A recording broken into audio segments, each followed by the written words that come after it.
We're ready. Everyone? Okay. Good morning.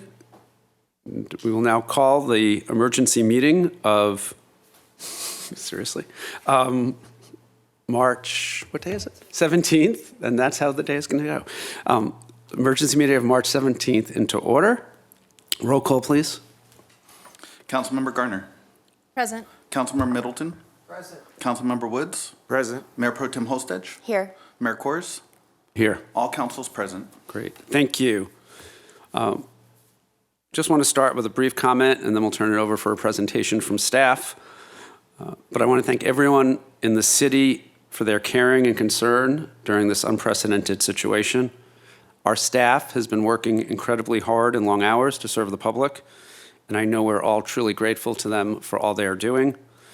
Our residents have offered to help neighbors, people they don't know, businesses, social service agencies have really stepped up.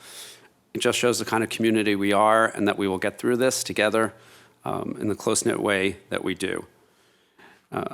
Before the presentation, if the city clerk can explain how this meeting is going to work, especially for public comment, I'd appreciate that. So we do have a satellite location at the convention center. Right now, when public comment is called to order, we will contact the convention center and they will be able to provide their comments via teleconference. When that concludes, we will contact the people who have queued up to provide public comment, and we'll call them individually. And right now we have 6 people. And you can also provide your comments via email. Any comments that are sent via email will be distributed to the city council and included in the official record. Great. Thank you very much. City Manager, can we have a staff presentation? Yes, Assistant City Manager Marcus Fuller has prepared a brief presentation. It's basically to give you an update of where we are in terms of our current situation, and then we would turn it over to the City Council for discussion on any further guidance. Thank you. Good morning, Mr. Mayor and Council. I want to preface that this PowerPoint was prepared last night and this morning, and this is a very rapidly changing and fluid environment. Some of this data is actually already changed. This is just a brief overview of what the coronavirus is. It's similar to SARS or MERS outbreaks in the past. Typically causes mild, moderate symptoms like a cold, but can produce serious pneumonia infections. The symptoms to watch out for are fever, cough, difficulty breathing, and those conditions can then lead to pneumonia and other severe illnesses.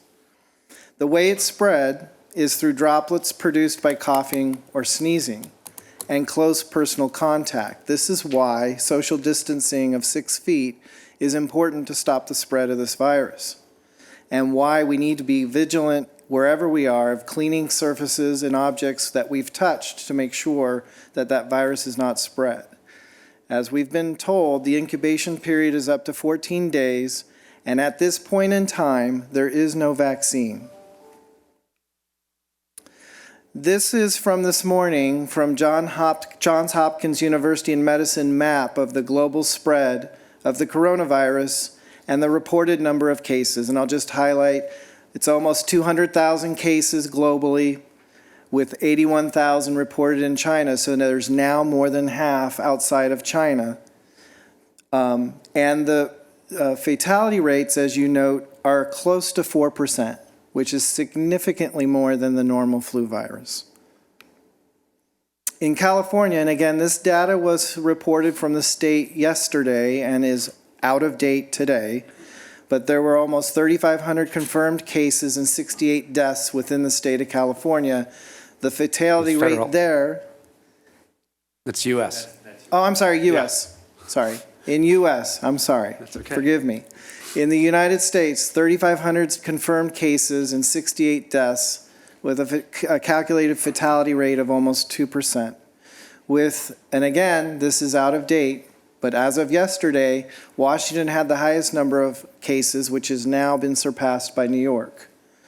And in California, as of yesterday, there were 335 reported cases with 15 in Riverside County. I want to note, just in Riverside County, the number of cases exceeds the total number of cases in 20 different states, just in Riverside County. In California, of the 335 that reported yesterday, there's the breakdown there. 11,700 people were self-monitoring, and it's now reported 10 deaths, including 2, and now a third reported death in the Coachella Valley. And I want to note, of the 15 which were reported yesterday, positive cases in Riverside County, 13, or almost 90% of the cases are here in the Coachella Valley. And I'm told we have another 2 cases in the Coachella Valley reported today. And more importantly, there is community transmission of this virus within Riverside County, which means it's spreading organically now. So as this is rapidly changing, we want to highlight that the governor reported that there were 57 new cases yesterday in one day, which is demonstrating a 15% increase in cases in one day. And that's alarming because that's demonstrating that that spread of the virus is on the exponential upswing of the spread of this virus. And as I noted, 10 deaths, including 2 and now possibly 3, I believe, in the Coachella Valley. And the governor, in light of this, is recommending there should be no group gatherings of any size. And all food service and restaurants should operate as takeout and food service deliveries only. So essentially, closing down any in-seated dining areas of any restaurant. This is the curve that everyone's seen. This is the different lines, the colors there demonstrate different countries showing the spread of the virus. That's a logarithmic scale. And you can see on the lower there is I believe, South Korea and Taiwan, I believe. But the other countries there are definitely seeing a significant increase in the spread of this virus in these different countries, including in the United States. What they know from what they've studied in the reports from China, they had, at the time when they did this analysis, 44,000 cases. 15% of those cases required hospitalization, 5% of those ending in critical care. In Italy, it was worse, or is worse. 50% of cases required hospitalization and 10% in critical care. And I want to note there's statistics showing the availability of hospital beds in the United States. Generally, at any given time, you have to appreciate 68% of hospitals are already occupied with different patients, leaving essentially 32%, and it varies, of beds available for new patients. In the Coachella Valley, we have 3 large hospitals that have a total of 867 beds, according to the data that I was able to find. If you assume 32% of those beds are available, that's only 277 beds in the Coachella Valley for new patients. If 15% of the coronavirus patients require hospitalization, you can extrapolate that we can only have a total of 1,850 cases of the virus in the Coachella Valley before our hospitals are overfilled.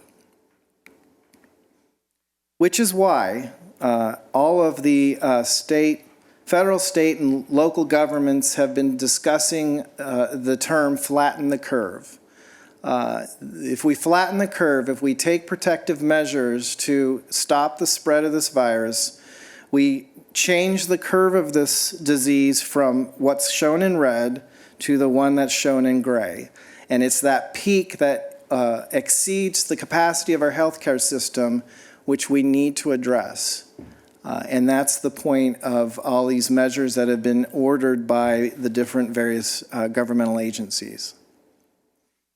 We want to note for the community that this is particularly important in light of the fact that the city's fire department was required to send 3 of our own firefighters into self-quarantine yesterday for exposure to a positive case of the coronavirus on March 8th due to a paramedic call for service. And if I could, Marcus, I'd like to just interject there that this is something that's particularly concerning just from a staffing point. So what we see is this happens so quickly on on any given day, basically on a moment's notice, potentially we could have a significant number of our safety forces quarantined. So I think this is an important item that we need to consider because this will be concerning long-term as we move through to get to the other side of this crisis.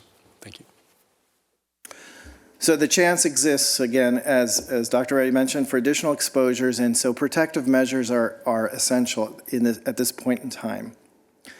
Again, this is fluid. Late yesterday, the Riverside County Public Health Officer issued a new order prohibiting all gatherings within Riverside County with an expected presence of at least 10 individuals between yesterday and April 30th. Regardless of venue, and while implementing the minimum social distancing of 6 feet apart. That order did exclude, and I'm going to read this verbatim, courts of law, medical providers, public utilities, critical county, city, and special district operations, critical school operations such as nutrition programs, continuity of business operations, logistics distribution centers, congregate living settings, daycare and childcare, shelters, public transportation, airport travel, or necessary shopping at fuel stations, stores, or malls. However, the order states that these settings are instructed to observe all applicable state and federal guidelines for infection control, which means or implies that these excluded operations should apply the minimum social distancing of 6 feet apart. So that completes our brief presentation at this point in time. Later, if it's necessary, we have copies of the Riverside County Health Order, the state's recent guidance on retail, food, beverage, and other related service venues, as well as yesterday's announcement from the White House of the federal guidelines on stopping the spread of the virus. And Mayor and Council, I would also just note that as obviously this just was promulgated from both the county yesterday evening, basically late afternoon, obviously there's some legal interpretation that needs to be done, and I would just note that the city attorney who's with us today has also been trying to get some clarification from county council and can address those questions for you as well. Great. Thank you, Marcus. I think it would be helpful as we continue sort of this presentation period. We have our fire chief, our police chief, and our emergency manager here just for questions. And maybe start with the police chief so the council can ask some questions up front and get that information out to the public before we go to public comment. And I know at the meetings that we've had internally, as these guidances have changed, obviously, rapidly, there have been issues with how to enforce no more than 10 people at a gathering, and all of them have to be 6 feet apart. Do you have recommendations on what we as a city should do? And just one piece of information, which I think everyone here knows, but to share with the public, we are a unique city. 40% of our population is 60 years of age or older.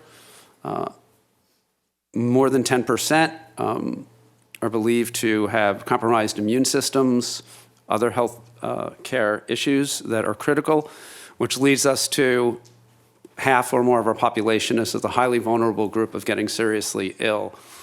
And, so as we look at what we need to do in our city, I also do want to share that I spoke with Dr. Cameron Kaiser, the head of the Department of Public Health for the county today, and Dr. Ruiz about whether we should go even further. And both of them strongly supported that we do, that our populations are very vulnerable, that Riverside County is the Coachella Valley is sort of ground zero for the Inland Empire, and the spread at the current increase, we're going to see it increase a lot further. So as we discuss whether we want to go further or not, which we'll do after public comment, is that helpful or not helpful for how you can enforce and protect both your officers, which is critical, that we protect our public safety officers, as well as protect the public? I'll first start off by commenting how incredible our community has been in cooperation with us and the drastic changes that have occurred over the past 48 hours. From the initial start of closing of bars on a moment's notice to yesterday's efforts in regards to limiting the capacity in restaurants. Incredible support by all businesses citywide in cooperating with us, allowing us to free up our resources to deal with regular calls for service. In getting to answering your question, obviously the limitations in regards to 10 people or more, 10 people or less to include your staffing, I think businesses really need to take in consideration whether it makes even sense to stay open. In light of what our Assistant City Manager just presented on the impacts that are occurring in the Coachella Valley, and most importantly, to include the announcement of the third death in our valley. So I'd highly suggest that businesses really consider, does it make even sense to stay open with the limitations that are upon us now? If they choose to shut down, or you make the decision today to shut down restaurants altogether, it will definitely assist us as first responders. It clearly limits the interaction with our public on stopping by all the businesses to assure compliance. If there's a blanket order on the closure of restaurants, it's clearly understood that all should be closed. It limits us stopping and spot checking all these restaurants to the degree that we're doing now. Okay. Any other questions for the chief at this point? We're in discussion mode, so just chime in. Chief, what actions are you taking to protect your officers in interactions with the public, and how have interactions with the public changed because of this? You know, obviously, being the police department, we have many contingencies in place and are considering worst-case scenarios. I think what has worked out tremendously well is our messaging with the public, announcing what is currently in place, what we will be doing. So far, our front lobby has been closed. We're transitioning non-essential calls for service that have no suspect leads and are property-related only to phone reports or online reporting. We realize that there's a certain aspect of our population that refuses to use those two or don't have the capacity. We will respond to those calls for service. There may be a delay, but we will respond to all calls for service in one form or another. We are planning contingency staffing plans should we lose a certain amount of staffing in the field. We may potentially resort to pulling officers off of task forces, special assignments, to all support our patrol efforts. And has there been any uptick in people trying to take advantage of the crisis, increases in property crimes, other kinds of actions that unfortunately tend to take place when there are emergency situations going on? At this time, no, actually, we're seeing a decrease in calls for service. I think right now, between yesterday and the next couple days, you're seeing behaviors are sit and wait type of behaviors and not a lot of activity going on. But we are planning for that panic stage in the coming days and weeks. And we're somewhat witnessing it now in our stores. If there's any encouragement, is to people to purchase what you believe is necessary for you and your families to sustain for the next 2 to 3 weeks, and limit it to that to allow all our community members to plan in the same manner. Right. Thank you. Thank you, Chief. Are there other actions we can take either now or on Thursday that would better protect our officers and public safety, and especially prevent exposure like we had with the fire department? You know, behind the scenes, incredible support by our city managers, and we've been in constant communication. We are getting all that we need, or have the authority to get what we need to plan for now and the foreseeable future. So we are pretty set right now. Thank you. Anyone else? Okay, thank you, Chief. Chief Nalder, maybe we can.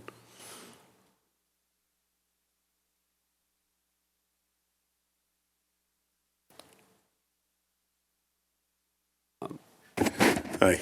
Hi, and thank you. And of course, most importantly, right now, all the firefighters so far are showing no symptoms. How are they doing? Yeah, I can start with that and the exposure and then what we're doing. So we had a policy, we had notification from a dispatch if any of the responses were flu symptom type responses. The call that those firefighters went on was just basic lethargy. And then later on, it became worse, and then the county found out, and then we were notified. They were asymptomatic. The county notified us 8 days post the response to that call, and we sought their advice on how to respond for our department members and for these individuals. Their recommendation to us was to send them home because they were asymptomatic. They had not developed a fever yet. They did not have a cough, and they did not have respiratory issues, which are the three primary symptoms, with the onset of the fever being the first primary symptom. And the fever that they have set, the CDC has set, is 100.4.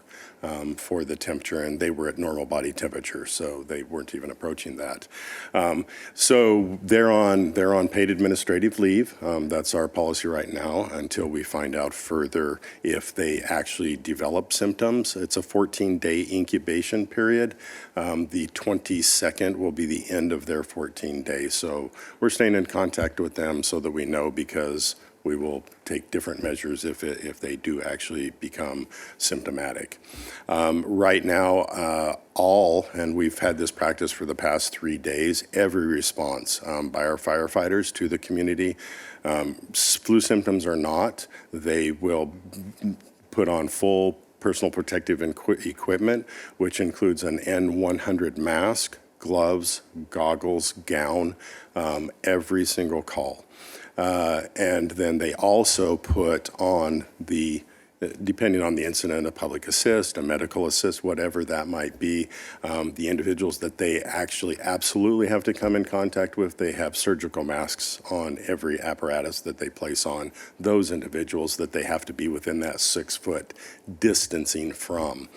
Right now, all of our fire stations and our fire administrative building are closed to the public. And public does include their families and friends. So we have discontinued, we have an Explorer program where they do ride-alongs. We've discontinued that. We've discontinued any paramedic students that want to ride along, any potential people. So we've discontinued or prohibited all of that type of interaction. So we're doing what we can. We have a plan in place that also identifies what happens if there is an exposure, and there are 3 different levels of exposures: low, medium, high, and we have a plan for each one of those to ensure that we do not have contamination of fellow firefighters and the public. We have also, on our staffing, we have limited our staffing to fire station only. In other words, we are not allowing our firefighters to work at other fire stations, either trade shifts or do anything, because we want to minimize the exposure of our firefighters to their fellow firefighters, not have them, because now there's the potential for the community spread, as the assistant city manager said, that's out there right now. We don't know, so we don't want them to be exposed to even individuals at other fire stations. So those are the things that we've put in place right now to minimize any potential exposure or infection to both our personnel and the public. Great. Thank you, Chief, and thank you for taking all those actions. Are there any questions for Chief Nalder? Grace? Councilmember Garner. Hi, Chief. Thank you for the update. I'm not sure if this is for you or for somebody else on staff, but you mentioned that it took 8 days for the county to notify you that the firefighters had been exposed. Do we know if that is changing, if we're getting information sooner than 8 days now? I'm just concerned that 8 days is quite a long time. Yeah, and the 8 days was just, for that patient to become symptomatic, and then the county to test them, and then the county to get the results, and then the results to get back to us. Okay, I understand. So I just want to address that quickly Yeah. for the public, that Yeah. that means that, that's another reason why the social distancing is so important, because you may have come into contact with somebody who is asymptomatic, and you realize now that there's several days in between finding out. So please be careful. Very good point. Thank you. Any other questions? Okay, any questions for anyone else on staff before we go to public comment? Okay, so with that, we will open public comment. Sure. Thank you.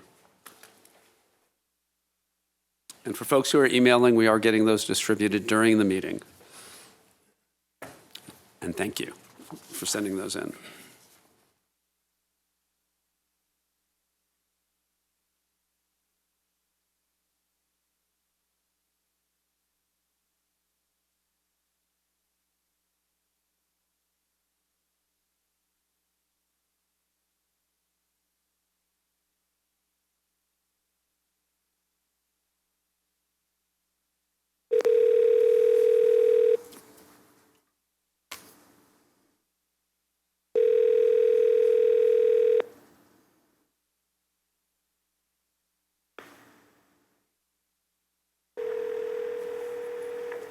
Hello? John Paul? Yes, sir. Okay, if you'll just please remind everybody to state their name before they speak, we can get started. Okay, if you'll just please remind everybody state their name before they speak, we can get started. Okay, if you'll just state their name before they speak, we can get started.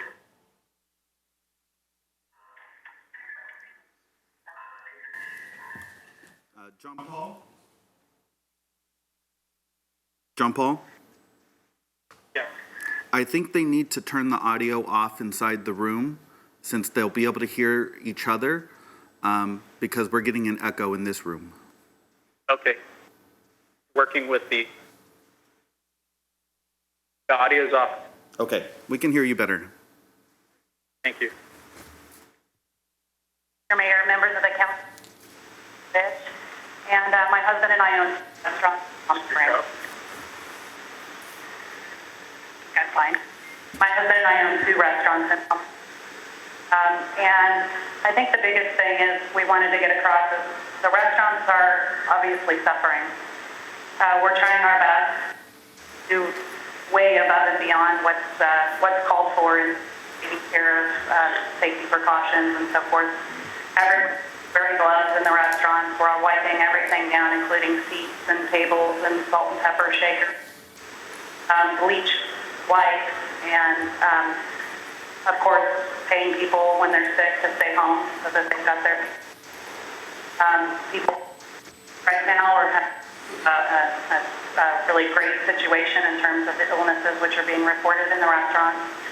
But I think the thing above and beyond trying to take all the best precautions, and we've complied with every order that's come out. But I think the thing that's been hard on us is the employees are sad and scared, and we're trying to just give them some confidence. That this is just for a time, and we'll come back, and everything will be fine. I'm afraid that that's not true for a lot of the businesses in town. I'm afraid that this could be the end in town because it's going to be a very hard thing to weather. And I guess the other thing that I wanted to communicate is that these different stops and starts are difficult because it's hard to communicate accurately to customers that are coming in whether or not we're going to be open tomorrow, Friday, and what their future holds for these individuals.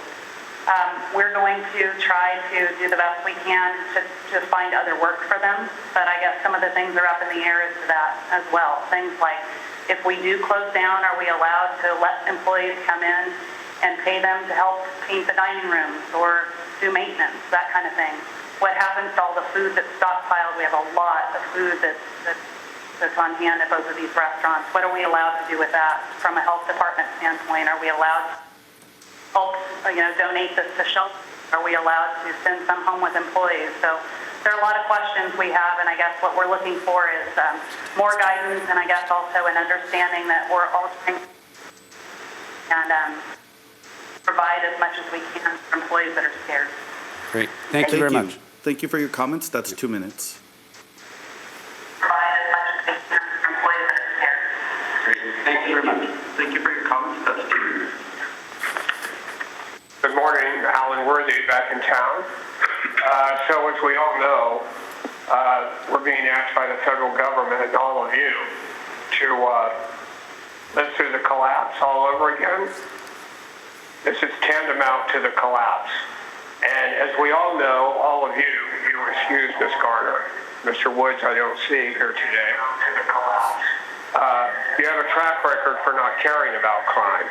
So congratulations, Ms. Middleton. I nearly fell out of the chair when I heard you mention it a moment ago. You've got the town figured out. You've also got an enormous amount of cops, I'd say 4 out of 5 or even 5 out of 5, that do not know the difference between a civil crime and a felony. I would suggest that between a civil crime and a felony. Perhaps you should put the training center in good use and bring these cops up to speed. Okay? I don't know how it could get much darker than this or what me and my family have already been through. And thanks to your malfeasance, again, Ms. Carter, you're excused. I'm in court on Friday in India over the embezzlement of my condo, which of course is what the town is famous for. The scourge of caregivers from hell and grifters and their families. So I can only imagine what we're in for with the town boarded up, or closed down, I should say. You really need to bring these cops up to speed with what a crime is, or I should say what a felony is. And of course, we're all waiting for the great day that you ask Brian Reyes to resign. I don't know of any other city with a per capita crime rate that we have where the police chief is not asked to resign or fired. But in your hypocrisy, and that's the other thing. Alan Worthy, your time is up. Your comments are appreciated. Thank you. Bow to injure hypocrisy. Thank you.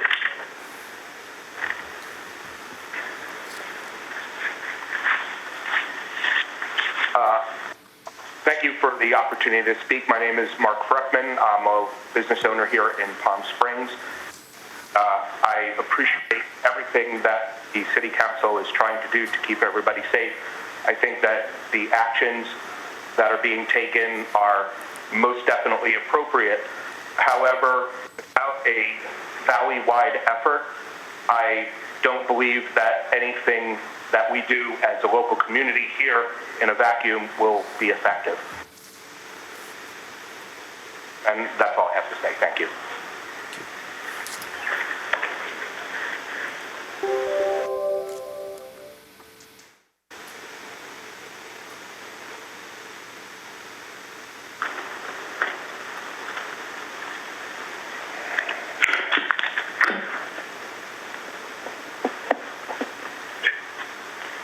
Hello, Council. My name is Daniel from DA Computers. I did send you all an email on Sunday regarding the FEMA funding for these types of emergencies. I'm here just to make some brief comments. Well, hopefully that you guys read that email and have applied for those fundings before every other state, county, city takes all the fundings. I know it is a large amount, but I do believe that we do need some in our local city. And if you do need help with that, we will be more than glad to help you fill out the paperwork. The second thing I wanted to ask was how the mask situation is coming along, because N95 masks are in unbelievably high demand and unable to get a hold of. I have talked to manufacturers around the world, and we do have some coming into our store, which we will sell at whole cost to the public to help prevent this from spreading. And then the third thing I wanted to talk to you about was testing kits. I know they are far and in between, and I have not seen any testing centers in the local area, which I believe we should probably have. My store personally will be implementing infrared, so that when someone walks in, we can see if they have a temperature over the over 100, and if they do, then they will not be allowed in the store. I do recommend these type of precautions be placed for other type of businesses and police stations and stuff like that to help prevent the spread of this virus. Basically, if you need anything, any advice from me or help or anything along those lines, please contact me. Again, my name is Daniel Agazi, and I do run DA Computers. Thank you.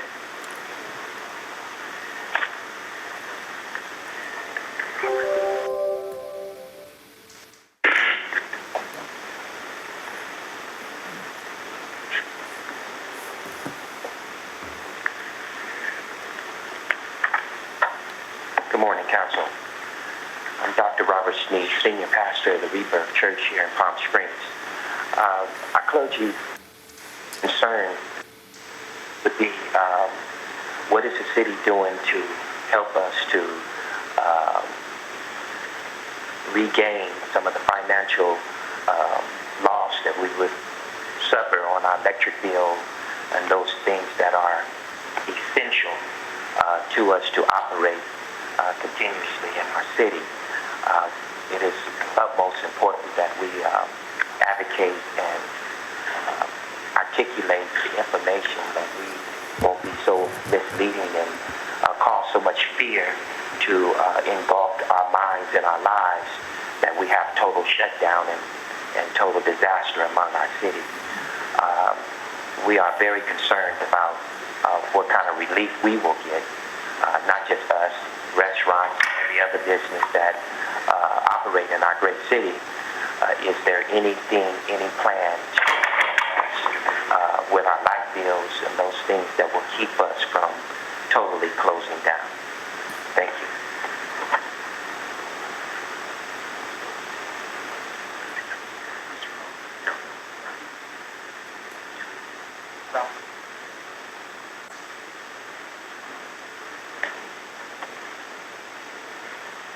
That concludes public comment.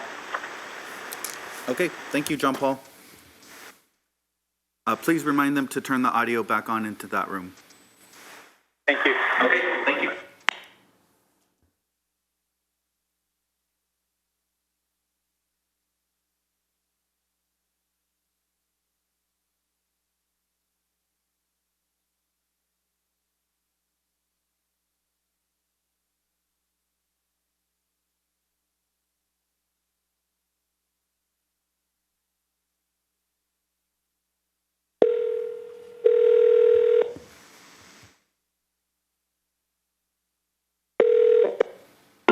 Hello, is this Matt? Yeah. This is Anthony calling from the council meeting from Palm Springs. You're on the line and you'll have 2 minutes to make your public comment. Right now? Yes. Good morning. My name is Matt Bousquet. I've been a homeowner and a commercial landlord in Palm Springs for 20 years. I'm going to direct my comments to the local economic impact of the virus health orders and leave the comment on the orders themselves to others. I'd like to focus my comments on the small, locally owned businesses and building owners, which form the core of the economic landscape of Palm Springs. For clarity, I'm not referring to businesses such as 7-Eleven, Hilton Hotels, Starbucks, or landlords such as Grit. For a quick background, I'm a commercial landlord downtown Palm Springs, owning a bunch of buildings on Palm Canyon with several dozen businesses, including art galleries, restaurants, hair salons, and bars. 95% of them are locally owned and operated, so when people talk about the neat and unique places that make Palm Springs special, they're referring to my tenants. Most of my tenants create a disproportionate share of their sales and profits during the season, which allows them to cover operating costs during the slower summer months. Many of these businesses, while successful, use their cash flows to fund not just the business, but to cover their personal expenses as well. Thus, unlike a Starbucks, they don't have multiple months of reserves to cover fixed expenses and emergencies where revenues drop to zero. These tenants have been severely impacted by the various state and local orders of the last week. As a small local landlord, I rely on rents as my sole income to cover expenses, in particular the mortgages and my own living costs. I'm not unique in Palm Springs. Many of the small classic buildings that are in town and make the town unique are owned by people like me. I like to put a face, or at least a voice, to those those people. We're not a bunch of evil Ebenezer Scrooges preying on the tenants. To give you perspective, I collect my rents on the 1st of each month, between the 1st and the 5th of each month. By the 15th of each month, 93% of the rent money is gone, paid to Palm Springs Disposal, Desert Water, the electric and gas companies, banks, mortgagers, gardeners, and handymen. Sir? Without the timely Your rents. time is over. That's 2 minutes. Can I have another minute? Thank you, but we have to treat everybody fairly. Super. Thank you. Next caller is Michael. Just as you're calling, if people want to email cityclerk@palmspringsca.gov, we can get as long comments as you want to send us. They're being distributed throughout the meeting. If it's after the meeting, we'll be getting them. We're meeting again on Thursday night. So please, that's the best way to get us the most information where we can respond. Palm Springs. Hi, is this Michael? It's Michael and Jim, owners of Quads Palm Springs. Great. This is Anthony calling from the council meeting in Palm Springs. You have 2 minutes to make your public comment, and the city council is listening. Good morning, Mr. Mayor, members of the city council and city staff. We appreciate your time this morning. Just real quick, as we are a bar and we're abiding by the enforcement of our businesses being shut down by the city and by the governor, our concern is how do we cover our rent to the landlords? Even during the Great Recession back in 07, 08, the landlords never helped anybody out, and they actually raised rents, and we're hoping the city will be able to help us out in this situation that could put all of us out of business. I'll turn this over to my partner, Michael, now. Well, and as the Trump administration has stated now, if this does indeed go through June, July, or August, we've been here for 16 years, and so we were, like Jim said, through the Great Recession. We saw the corridors of empty storefronts with for lease signs because those buildings are owned by, 2 or 3 families. And we don't want the city to get back in that state again. We were open during the recession, but we were terribly handicapped. We cannot last months and months being closed, and I think you will see this epidemic of people going out of business if it continues without some help from the government. Jim? And the leadership of our city. Yeah, we appreciate what you're all doing, but you have to step in and make something happen with the rents. Our utilities will virtually go to zero, water, gas, and electricity, but the rents will kill us. And we're trying to help out our employees during this time, too. We're doing the best we can. We thank you all for your time, and keep up the good work. Thanks to all of you. Thank you. We'll Bye-bye now. We'll disconnect now.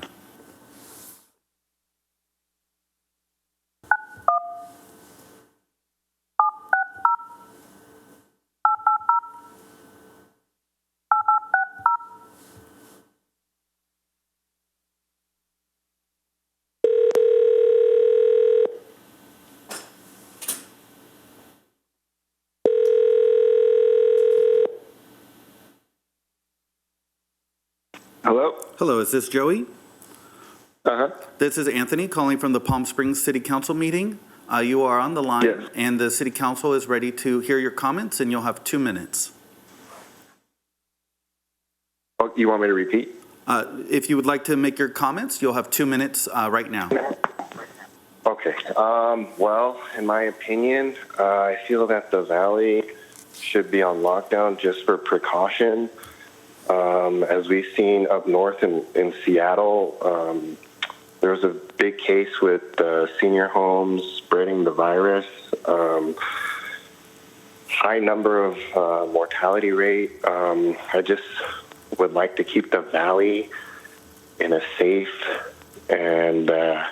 environment as far as health for the young and for the old. I'm sure if you guys know, scientists have saying that the rate is just is the same rate as Italy, but we're just a few weeks behind. So I'd like for the city council to be proactive to avoid any circumstances that we've seen outside of the U.S. and maybe in the U.S. to be safe and for us to come together and prevent any massive mortality rate, so that way people can be healthy and safe and live a great life. That'll be it. Thank you. Your comments are appreciated, and we will disconnect now. All right. Thank you.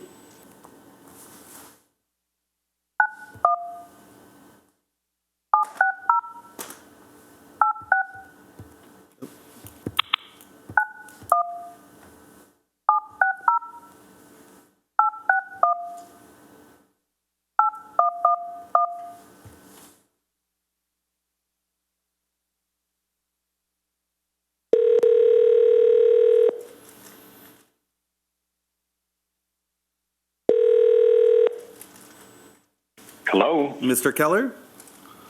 Yes. This is Anthony calling from the Palm Springs City Council meeting, letting you know that we are ready for your public comment, and you'll have 2 minutes beginning now.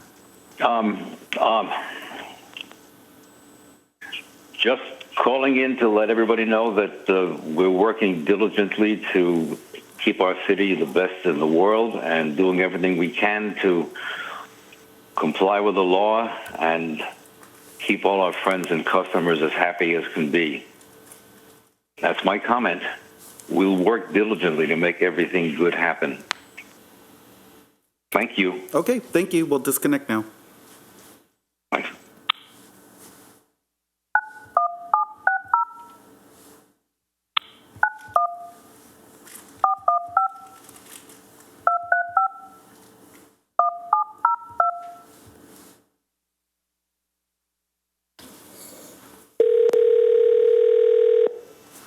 Your call has been forwarded to an automated voice messaging system.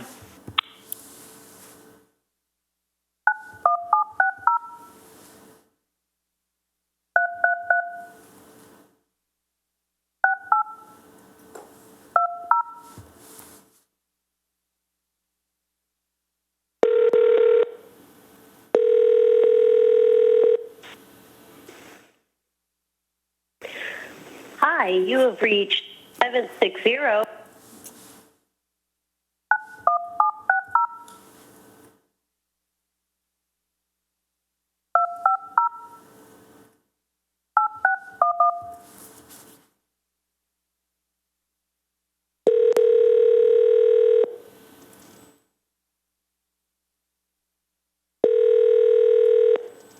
Hello? Hello, Mario?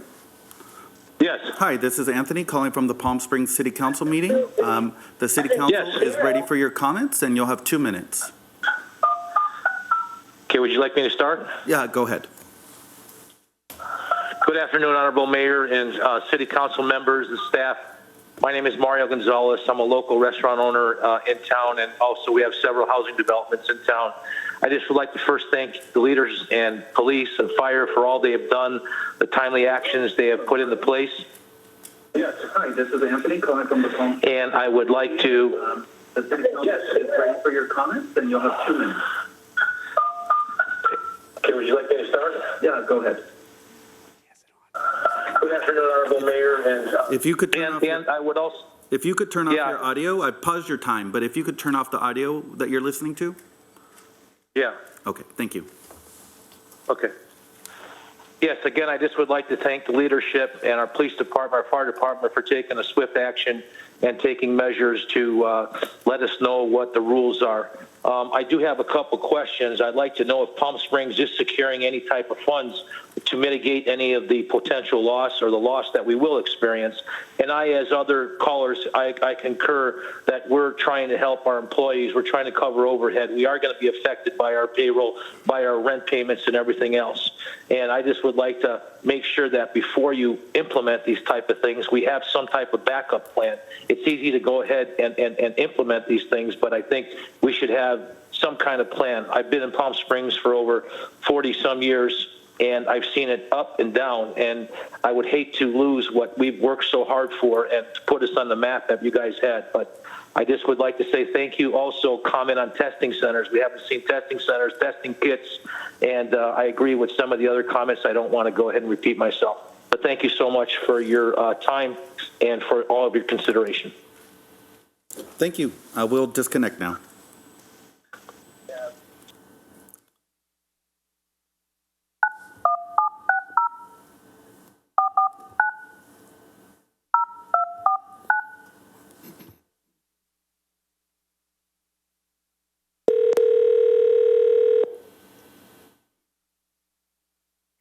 Hello? Hello, Boris?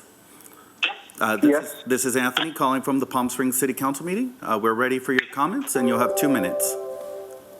Great. Thank you, City Clerk, Council, and City staff. Thank you for all your hard work, as these are very difficult times with difficult decisions to make.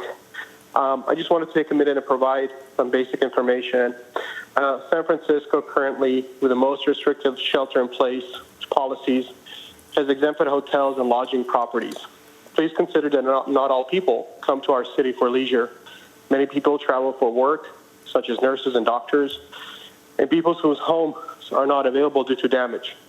Vacation rentals are a place for people to sleep, cook a meal, and find solace during this time. Thank you for your consideration and your time, and I wish you best of luck. Thank you. Okay, thank you. We'll disconnect now. Sure. Mm-hmm.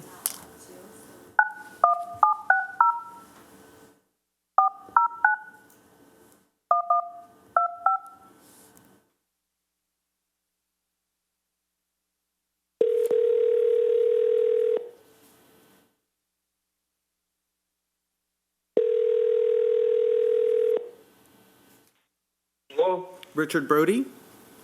Yes. This is Anthony calling from the Palm Springs City Council meeting, letting you know that the City Council is ready for your comments, and you'll have 2 minutes. Okay, give me a second to turn off the audio so I don't have feedback. Certainly.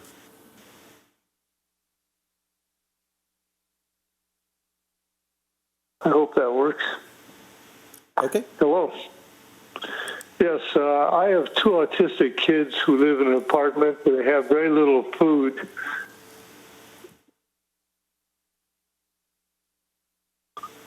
And I'm wondering if you shut down the fast food restaurant takeout, they may starve to death.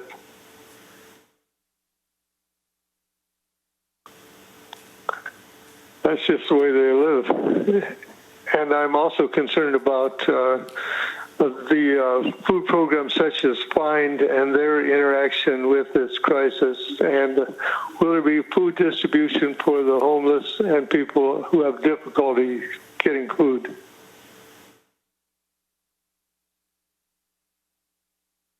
That's all I have to say. Thank you. Okay, thank you, and we'll disconnect now. Thank you.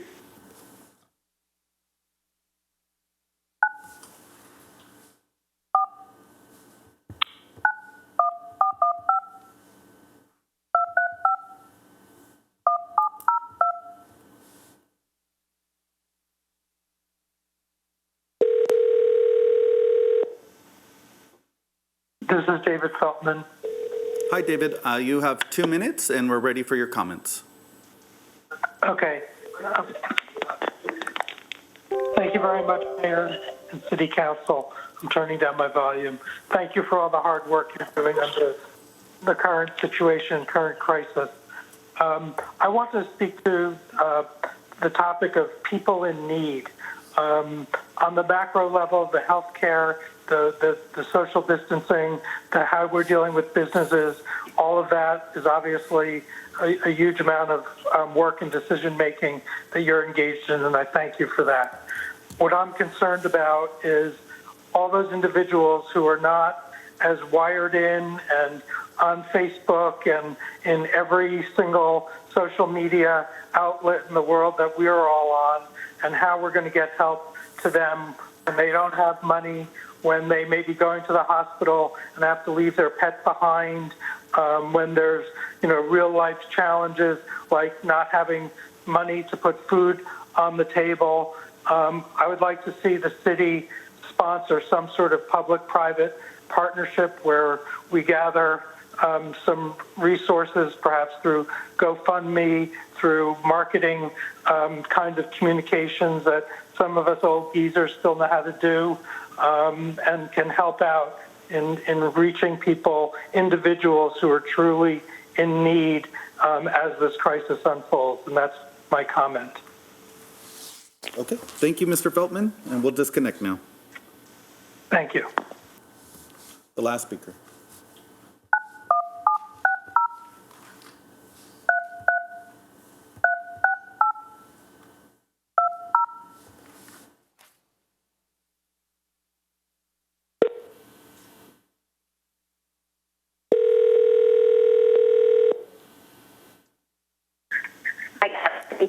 Hi, Joy Brown Meredith. You're on the line and you Yes. have 2 minutes. Okay, thank you. Let me turn down this volume here. Okay, I did have a statement from Main Street Palm Springs that I just wanted to make sure to thank you. On behalf of the Main Street Palm Springs, the Downtown and Uptown Business Association, we want to thank you for your leadership during this difficult time. We also want to make sure that we offer our services in getting the word out to our business members and businesses in general, many of which may not be following social media and other means. Additionally, we want to be sure the concerns of the business community are understood so we can work together to get through this difficult time. One important consideration is that many small and local businesses will not be able to afford to keep staff on with restrictions and reduced traffic. Not only will this have a significant effect on the economy, but we are concerned about those who may be one paycheck away from being homeless. We do have a few suggestions, some of which you have already mentioned. One is provide resources and assistance from city staff for businesses needing financial support. 2, investigating what permits, fees, licenses, taxes, etc. could be waived or postponed. 3, actively promoting ways to support local businesses which maintain social distancing, for example, delivering gift cards. 4, a resource for staff who are laid off to understand where and how they could get help. 5, consideration of using some of the $350,000 budgeted economic development funds for these purposes. 6, encouraging businesses and residents who have purchased tickets to cultural events or nonprofits to consider making these a donation rather than a refund. 7, strongly encourage landlords to provide rent concessions to affected businesses and be willing to intervene if necessary. 8, provide city procurement services to aid businesses in acquiring hand sanitizers and other disinfectants, which have become increasingly difficult to find. Most importantly, we want you to be sure that you know that Main Street Palm Springs is here to help the city, our member businesses, and businesses in general, especially small businesses who may be unprepared and unable to rebound from a total economic downturn. I am Joy Brown Meredith, the president of Main Street Palm Springs, and our whole board just really wants to say thank you to the city of Palm Springs for their very aggressive and directed actions here at keeping our community safe and virus-free to whatever extent we can, and just know that we are here for you to help. Thank you very much. Thank you, and we'll disconnect now. Thank you. No more public comment, Mayor. Great. So that concludes our public comment period. Thank you very much. And thank you, everyone, for your comments. And people can continue to email us at any time. The focus of this meeting is what additional measures, if any, we need to do as a city. We will have this on the agenda on Thursday. But given the rapidly growing situation, the situation with our 3 firefighters, we decided we should not wait till Thursday on those emergency actions. So there's a lot more to talk about, which we can do on Thursday, but just a couple things for information. So first, Eisenhower has a 24-hour hotline with a registered nurse will always be answering. So anyone who feels they're having symptoms or have questions is advised to call it and not to go to the emergency room, not to go to urgent care where you might potentially spread the virus. I just want to make sure this is on our website, but the number is 760-837-8988. Again, it's 760-837-8988. Our city website, there's a link on the homepage, has been accumulating all of the information that we can from the federal government, the state government, and the county government, both on the medical situation and ways to protect yourself, as well as the economic programs that are in place. There are a number of programs already in place for workers. There's no waiting period for unemployment. There's $1 billion that I believe the legislature approved in California last night to help people. The federal government is working on 2 different bills, and the White House announced that they're going to be pushing an $850 billion economic package. So all those things are moving forward. We fully understand that obviously there's no good time for a virus and this kind of pandemic, for a tourism place in the middle of season is going to mean more economic downside for our businesses, our residents, and for the city. And so we are aggressively working to find out how we can get money from what was approved by the legislature, and we're doing the same to follow the federal government to make sure we can get that. And we will continue to update our website throughout this to get businesses and residents all the information we can. Just want to make a few brief comments, and then we'll open it up for other comments and discussion. And I really appreciate the PowerPoint and the presentation, Marcus, that you pulled together on short notice with the rest of staff. As a city, we have been ahead of the county, the state, and the federal government on this, and it was the right thing for us to do. And I really want to commend the city manager for taking bold action ahead of those other entities. And it made sense, given the demographics we discussed, where 50% or more of our population is in the high vulnerable category for serious illness, including fatality from this virus. We are now seeing what we've seen in other countries in California, with a 15% increase of the number of positive cases in 24 hours. And it's believed there are many more in the Coachella Valley because we have had a shortage of testing kits. More have been coming, but that's a problem everywhere is having. Given this, I reached out this morning, as I said earlier, to Dr. Ruiz, our congressman, and Dr. Kaiser for the County Department of Public Health, who both believe that we are in a very unique situation in the Coachella Valley, and particularly Palm Springs due to our demographics. And I've heard from a number of businesses that really want to see us give some clear, direct guidance instead of this is what the federal government's saying, here's the state, here's the county, although they're starting to come in alignment. And I know all three entities are working diligently and as hard as they can with the best information they can. I'm hoping today that we can hopefully give clearer guidance and make some decisions that are best for our situation. And I think what we heard from our chiefs also is a patchwork of different regulations makes it more difficult for them to enforce those rules and makes it harder for them to protect themselves. And that has to be our top priority. Given this truly unprecedented situation, what I'm going to recommend, and of course open to changing my mind as we do, as we each listen to each other here, is that we go into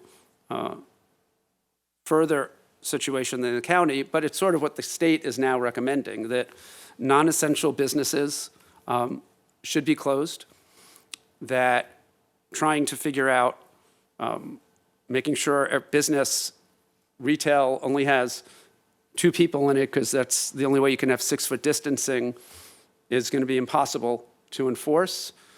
And the employees in those businesses, and in some of them will be contacting 100 people a day, putting them at risk. So my recommendation for our discussion is that we close all non-essential businesses. We encourage people to limit all non-essential outings. Essential businesses obviously will include drive-through, takeout, delivery from restaurants. Food is essential. Pharmacies, gas stations, medical locations, I think vacation rental houses and hotels need to have, people need a place to live. Obviously, lobbies and common areas in hotels need to be treated with the recommended social distancing. But I think we need to do this. It's clearly what is coming. It's clearly what is needed valley-wide. But every day we're seeing a 15% increase, and I have serious concerns given our population that without this, we're going to have more people who are going to get very sick and potentially die here in the Coachella Valley and here in our city. So with that, I really want to thank everyone for the public comment. Thanks, staff. Also want to let council know that Pat Cooper from Supervisor Manuel Perez's office is here, and The county has set up numerous calls with us, as was Supervisor Perez, and we have all of our department heads in their offices so they can be called in if there are questions, but we are doing our 6-foot distancing. If people don't see Councilmember Woods, that's because he's over in a different location, so we could spread out all of us appropriately. So with that, I want to open it up for comments and discussion. Go ahead. Councilmember Woods. Mr. Mayor, it might be, not everyone knows what we've done to date.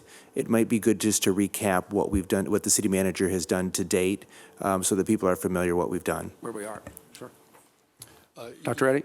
Yeah, so it's an interesting question because the range of measures that we've taken are now superseded in many respects by the the order of the county public health officer yesterday. So, for example, we had asked that obviously bars to close, restaurants to close restaurants not to close, but they could remain open, but they had to make sure they had sufficient distancing, like at least 6 feet between tables, things of that nature. The order from the Public Health Department yesterday, in essence, supersedes that, and in essence says only 10 people can be allowed in any one gathering at one time. So many of the things we put in our emergency declaration last week are no longer valid.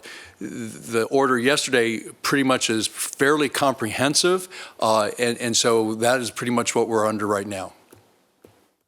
Great, thank you. And the city has, which is beyond the 10 people with 6-foot social distancing by the county, has closed all gyms, fitness centers, based on advice that just keeping up with the cleaning and disinfecting of weights and things is just not possible.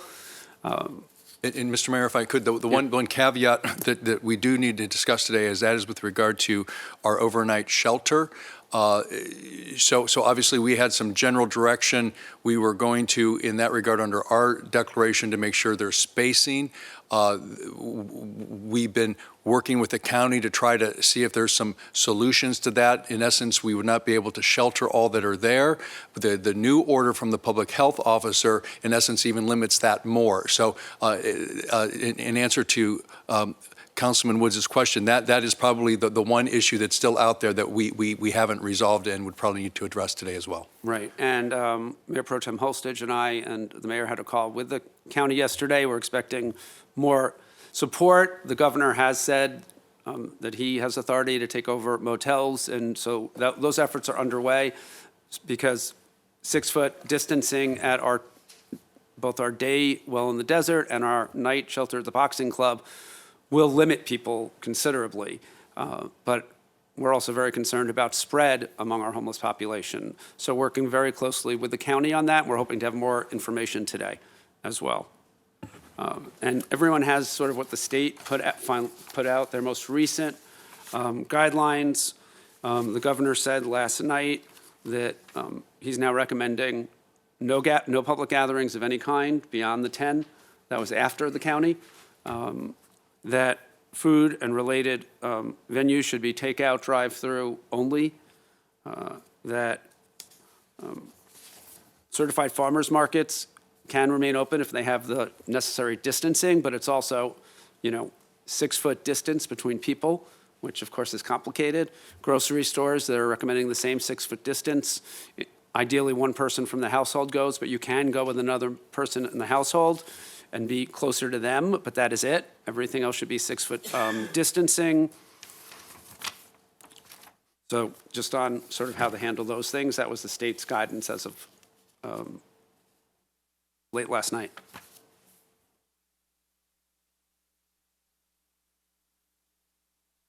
So just to reiterate what we've done and what we're doing and where we may go with this, the 10 people means if a restaurant between the restaurant and patrons is limited to 10 total. 10 total, and they're asking that everyone stay at least 6 foot away from one another. And that's the county who, and Dr. Kaiser said today, there's a county board of supervisors meeting now, but before we came in, that effectively means takeout only. And it is important just to note, since we did have a comment, this applies to places of worship as well. So that's encouraged to be online as well from what the county said. Councilmember Garner? If Jeff can talk a little bit about the 10 people, I know we were discussing earlier, I think that would be helpful just because I know there was a information in there that said if you could separate by a wall or sufficient airspace. So if you could just tell us about that. Yes, Councilmember Garner. Yesterday's order from the county health official did contain additional language that wasn't in their March 12th order regarding 250 people. Yesterday's order basically says that if there are walls or sufficient airspace within the location, then the 10-person limit applies to each of those areas. So a walled-off area or a space where there's sufficient airspace to prevent the transmission of the virus. So it's conceivable that a location could have multiple rooms, multiple areas where there are more than 10 people under the health official's order. And to clarify, that should be that this space still needs to allow for that adequate distancing. So if it's a room that's small, you can't have 10 people in there. Correct. Because you wouldn't have the proper social Correct. distancing. The social distancing is still important.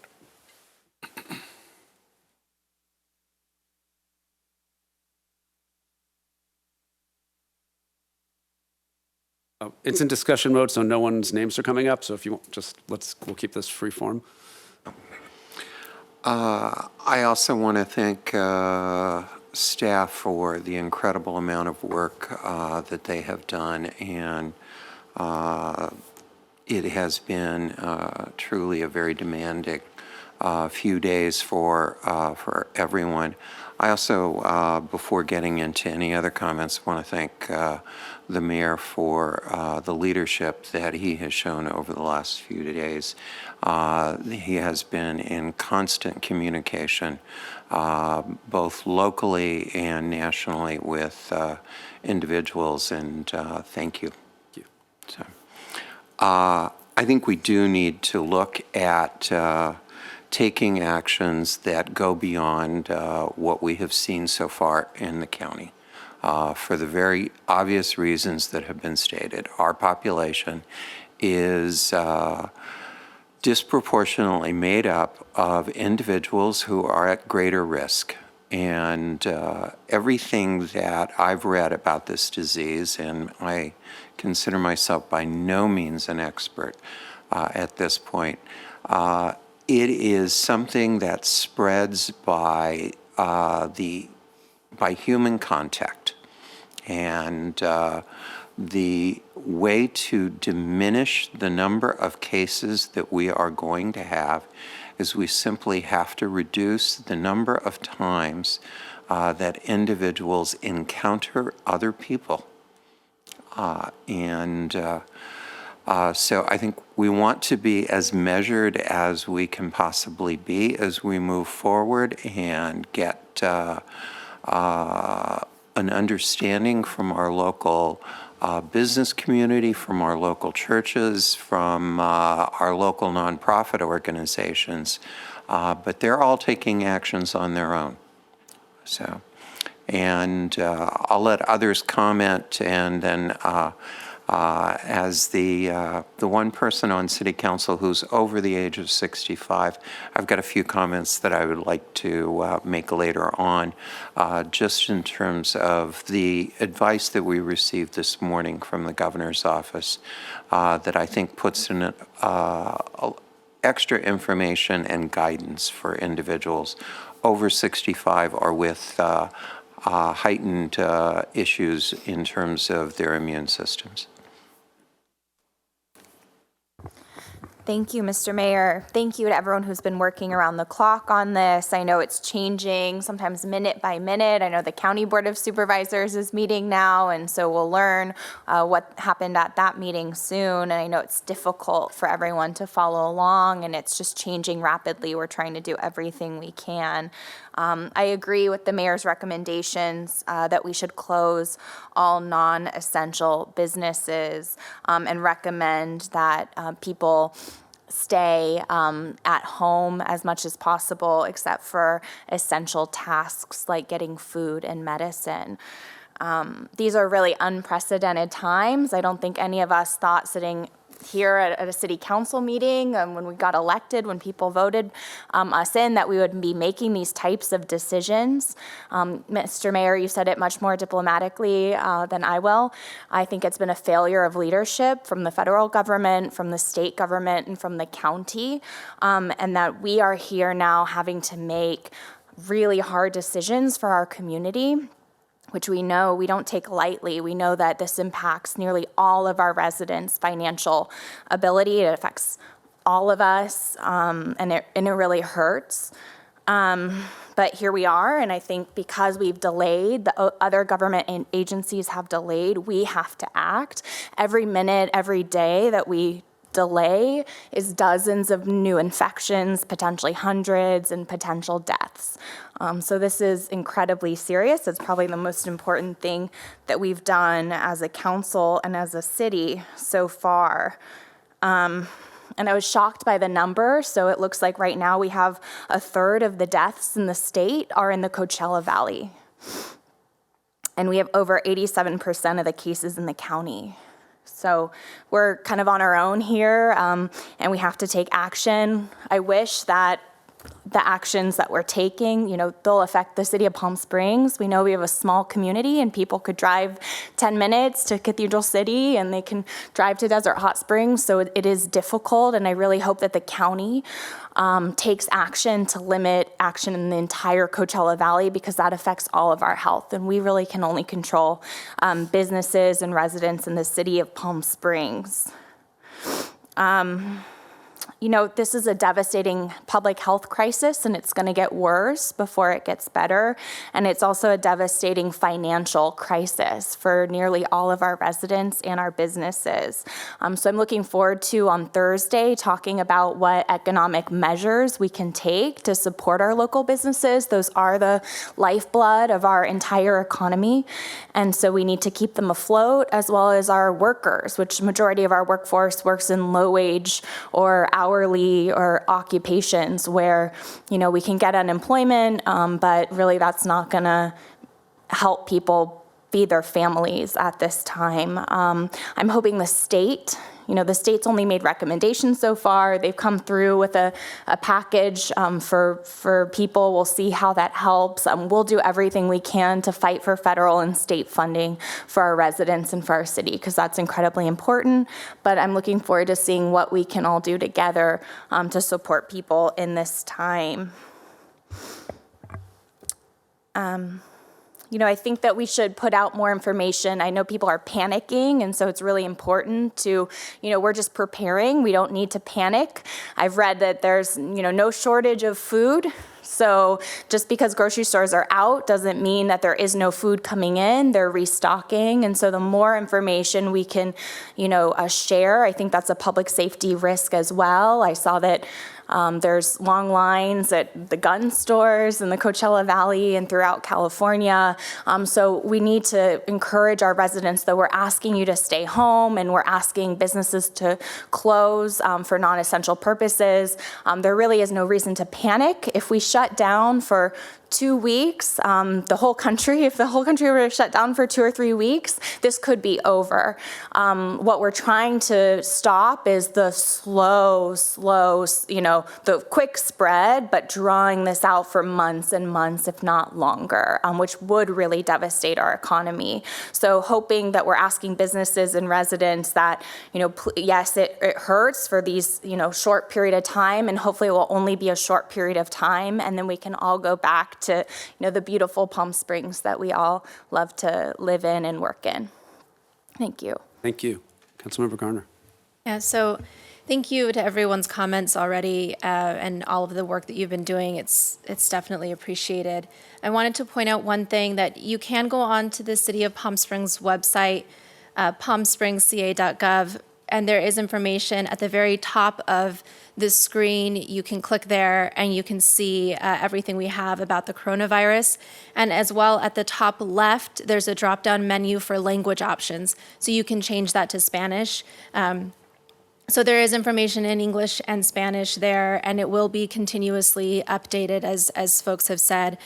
The other thing is food banks are still operating. They're going to be operating in a different way to make sure that there is that social distancing, but they are still running. Find Food Bank, you can go to their website, and they have a list of all of them in throughout the valley for anybody who is not in Palm Springs. So that is available to everyone. I want to reiterate that this is extremely important that we do something now. And as at Palm Springs so far, we've really been taking the lead on this, and other cities are following that lead. So I think it's important that we do something now to make sure that we let everybody know how important it is that we stop the spread of this virus. And it is very concerning, those numbers related directly to the Coachella Valley. We need to take this seriously. And we will be doing everything that we can as a local government to make sure that our residents are taken care of. And like Councilmember or Mayor Pro Tem Holstage said, we do need to be putting pressure on the state and federal government to make sure that we're getting resources for our residents as well, because we are very limited in how much we can do financially to support our residents. But what we can do, I hope that we will do. The other thing is that it isn't a time to panic. It's a time to take precautions, as everyone has said. That also means making sure you're checking in on people. We do have a lot of residents who are over the age of 65 and who are taking more serious precautions and might be alone, even though they've usually not been alone. Usually they're very active with other friends, and that can be very difficult. So call on your friends, call on your colleagues, do lots of FaceTime videos, do those things to keep the hope up, and make sure that people are being checked in on regularly, because we really have to be in this together to make sure that we're okay in all aspects, right? We need to be fed, but we also need our souls fed, and we need our hearts fed too in this. So please just reach out to each other non-physically for a while. Thanks. Thank you. And just following up on a couple of those things, and that reaching out is so important for folks right now, because we have a senior community that is incredibly active and is not used to not being able to go places and have lunches with their friends and all those things. Mayor Pro Tem Holstage and I had a call that Ron DeHart set up for the Community Executive Leadership, which has about 45 nonprofits involved. And they are all doing outreach. They all need volunteers. I know a lot of folks, I'm doing it myself, and I know other people up here are, about 10 friends who should not be going out right now. And so when I go to the grocery store or pharmacy, I can just shop for everyone. So if you are in that lower risk category, you still can be transmitting it. So people need to know, just because you're at lower risk for getting very sick doesn't mean you're at lower risk for being infected. But the less people who go to the grocery store and can do it for other people, the better. And you can leave it at the door and call them so that they don't have to interact with you in case you are infected. So there's lots of things, and the more we can get that information out, the better. And I just want to reiterate, I really appreciate all your comments, Mayor Pro Tem Holstage. And but we've seen this in other countries, right? We know that if a whole country were to take these actions, in 2 to 3 weeks, we'd know everyone who was sick, they will be quarantined, and we'd get through it a lot faster with a lot less economic damage, a lot less death, and a lot less illness. Doing that in the Coachella Valley makes a lot of sense. Doing it nationally makes even more sense. But I agree, we do need to lead here, and I really appreciate everyone on Council's comments. Councilmember Woods. Thank you to my fellow council members for all your comments. I think they're all really fantastic comments. I do want to reiterate one thing and let the public know that our mayor, Jeffrey Coors, has really stepped up and been a leader in this and reacted very quickly. But even more than that has been our city staff. For those of you who don't know, all of our city staff are emergency workers, which they're being called upon at this particular time. Our executive staff has stepped up and put in more overtime than you can imagine to react as quickly as they possibly can in this pandemic that's coming up. So I really want the public to know that there is stuff that has been happening behind the scenes to get the word out, maybe not as quickly as some people would like it, but we are getting the word out as quickly as we can and taking action as quickly as we can to protect our citizens. I had the pleasure of my first ever being on a briefing with the White House, and I think people should not panic about supplies. One of the big things in that on that particular call was that the supply chain from the federal government down will remain active, bringing us goods and services goods in particular that we need. So I don't think there's a huge need at this point to panic about not having food or toilet paper or whatever may happen. That will be, the supply chain is a very important aspect to this. I think what is really important to understand is that this virus is spread not linearly but exponentially, and there's a huge difference in that. And for those of you out there who think that we're overreacting, and I don't believe we are, and I want to read a text message I got from a friend who's from a small town in Italy that currently lives in the United States, just to tell you what's happening in other parts of the world and what could happen here, and I'll read that very quickly. We've been receiving the news from Italy. In the city of Bergamo, at the beginning of February, there was 1.5 pages of obituary. 1 month later, there was more than 10 pages. 10 pages. Also, physicians there are begging people to stay inside and stop spreading the virus since they are completely overwhelmed in the hospital. And I think that's what we are trying to avoid here by the actions the City Council is taking. Thank you, Mr. Mayor. Great. Thank you, Councilmember Woods.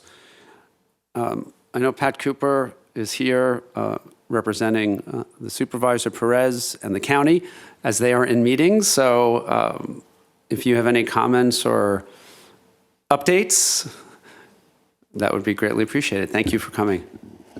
Thank you, Mayor and council members. Thank you for having this emergency meeting and listening to the residents' concerns and questions. As I was sitting 6 feet away from the closest person next to me, I was listening to some of the questions that maybe I can help with some responses. The restaurant owner who asked about giving food away, I emailed our environmental health director, and he said that his response would be that as long as the restaurants can follow this public health guidelines, Dr. Kaiser's orders, which is limited to delivery and takeout, no on-site dining, and that such food and drink that they want to give away not be compromised due to potential contamination and/or temperature abuse. So as long as they follow the current guidelines, I think they're safe on that. The other item is regarding the business losses. The U.S. Small Business Administration sent out a press release yesterday, and they're offering disaster assistance to California small businesses economically impacted by the coronavirus. It is a loan. They're offering low-interest federal disaster loans for working capital to California small businesses suffering substantial economic injury as a result of the coronavirus. They just announced yesterday. They're acting under their own authority as provided by the Coronavirus Preparedness and Response Supplemental Applications Act. So if you go on to the U.S. Small Business Administration's website, they've approved that for Riverside County. Applicants can apply online, or they can call the Customer Service Center at 1-800-659-2955. 1-800-659-2955. I think that's about it for me. Okay, any questions? Yeah, Councilman Garner. Can you address testing and testing centers, drive-through testing? We had a lot of questions about that. So I left the office when our public health director was talking about that. And as I was driving over here, I tried to stream some of that information. My understanding is that we are getting prepared for drive-through testings. We're just waiting for more equipment and testing kits. Great. And if there are locations needed, please let us know. Okay. Yeah, we can help. And if you have any more questions, feel free to give us a call at 760-863-8211, our Palm Desert office. Great. And thank you so much for coming. We really appreciate it and know how hard you and everyone else is working right now. Thank you. Thank you. Any other comments? Councilmember Middleton. Okay, thank you, Mr. Mayor. And thank you, Pat, for all of the work that you've been doing. Few comments on some things I think we need to be doing. One is reaching out to across the Coachella Valley to other city councils so that we can try to coordinate our actions in such a way as to ensure that we are as consistent as we can possibly be in response to this crisis across the Coachella Valley. One of the advantages that we have here in the Coachella Valley is we are relatively isolated geographically. That is something that gives us an opportunity to take advantage of that isolation and try to slow the rate of growth.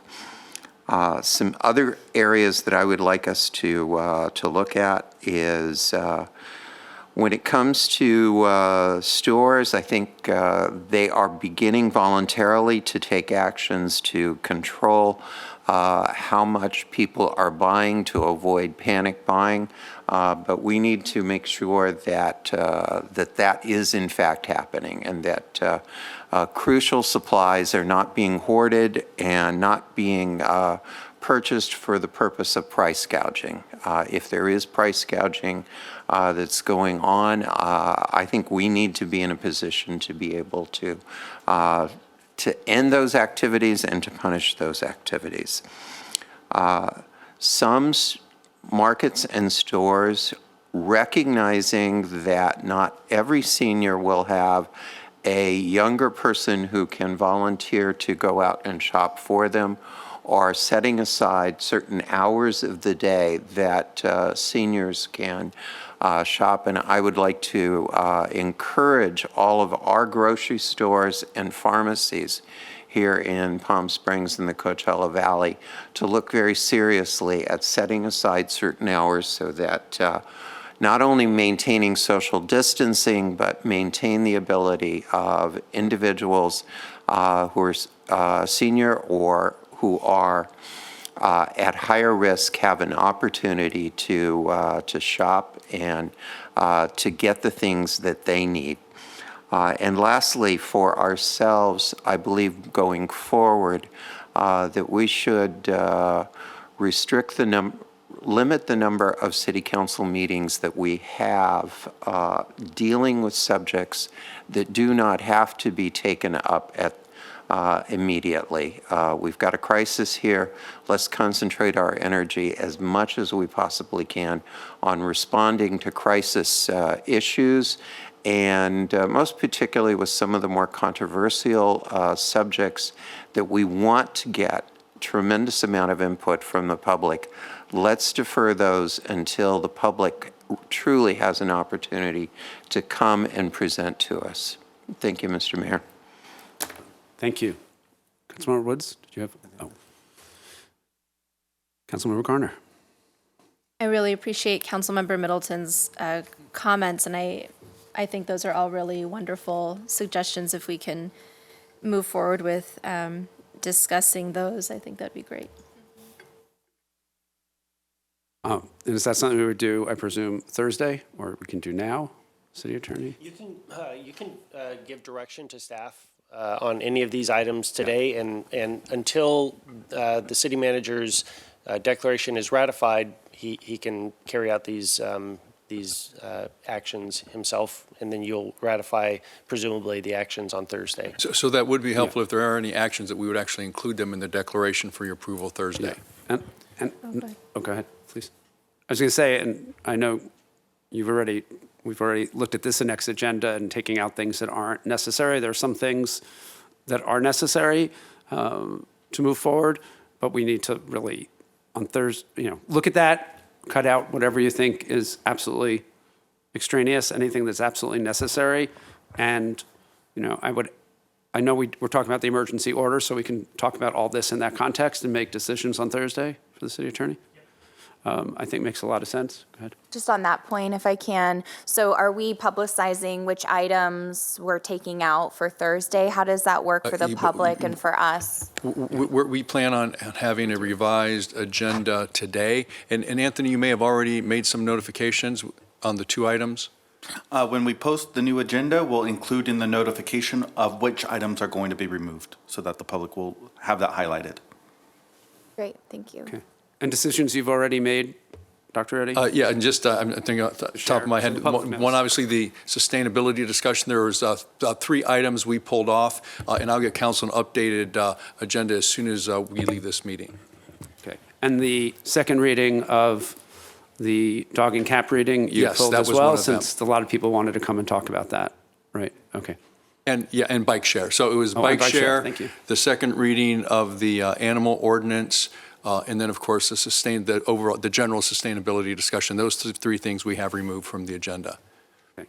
And we will be adding, obviously, continued discussion on this issue, the declaration, and then also the ordinance on eviction restrictions. Anything else, Jeff? No, and we will draft the agenda description broadly so that if there are other actions that come up in between now and then, you'll be able to take action on those as well. Okay. And so folks know there will be an eviction restriction ordinance coming forward that the city attorney has been working on already. And then that would be also an emergency measure? Yes, that would be an urgency ordinance. Okay, thank you.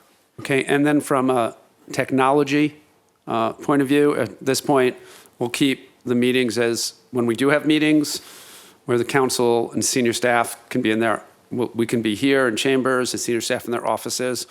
People can participate public comment by email. They have a lot more time, and it gives us ahead of time more time to read it, so we're prepared and we can do any research. So that's the best way to get us public comment. They can't do public comment by phone, either from their homes or somewhere else, or at the convention center.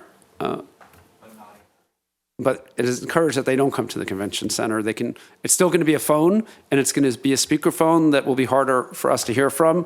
So it's much better if you do it from wherever you are, instead of coming to the convention center for your health, the health of staff there. State law, we do have to provide a place. Otherwise, we wouldn't. But we do want public comment, and we want people to do it safely as they can.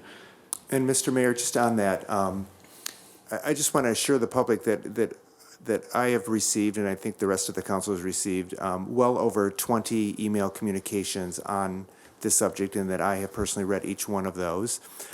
It's best if the public does have a comment to make sure that they go to the city clerk, and the city clerk will then distribute it to each of the council members versus sending it to any individual council member. Great, thank you. And then from a technology perspective, and I don't know if we need Aaron to come in for this. I'm sure he's listening because he's in the back running everything. It's like the wizard. But I'll ask it now, and maybe the city manager knows. There you are. Thank you. Please. I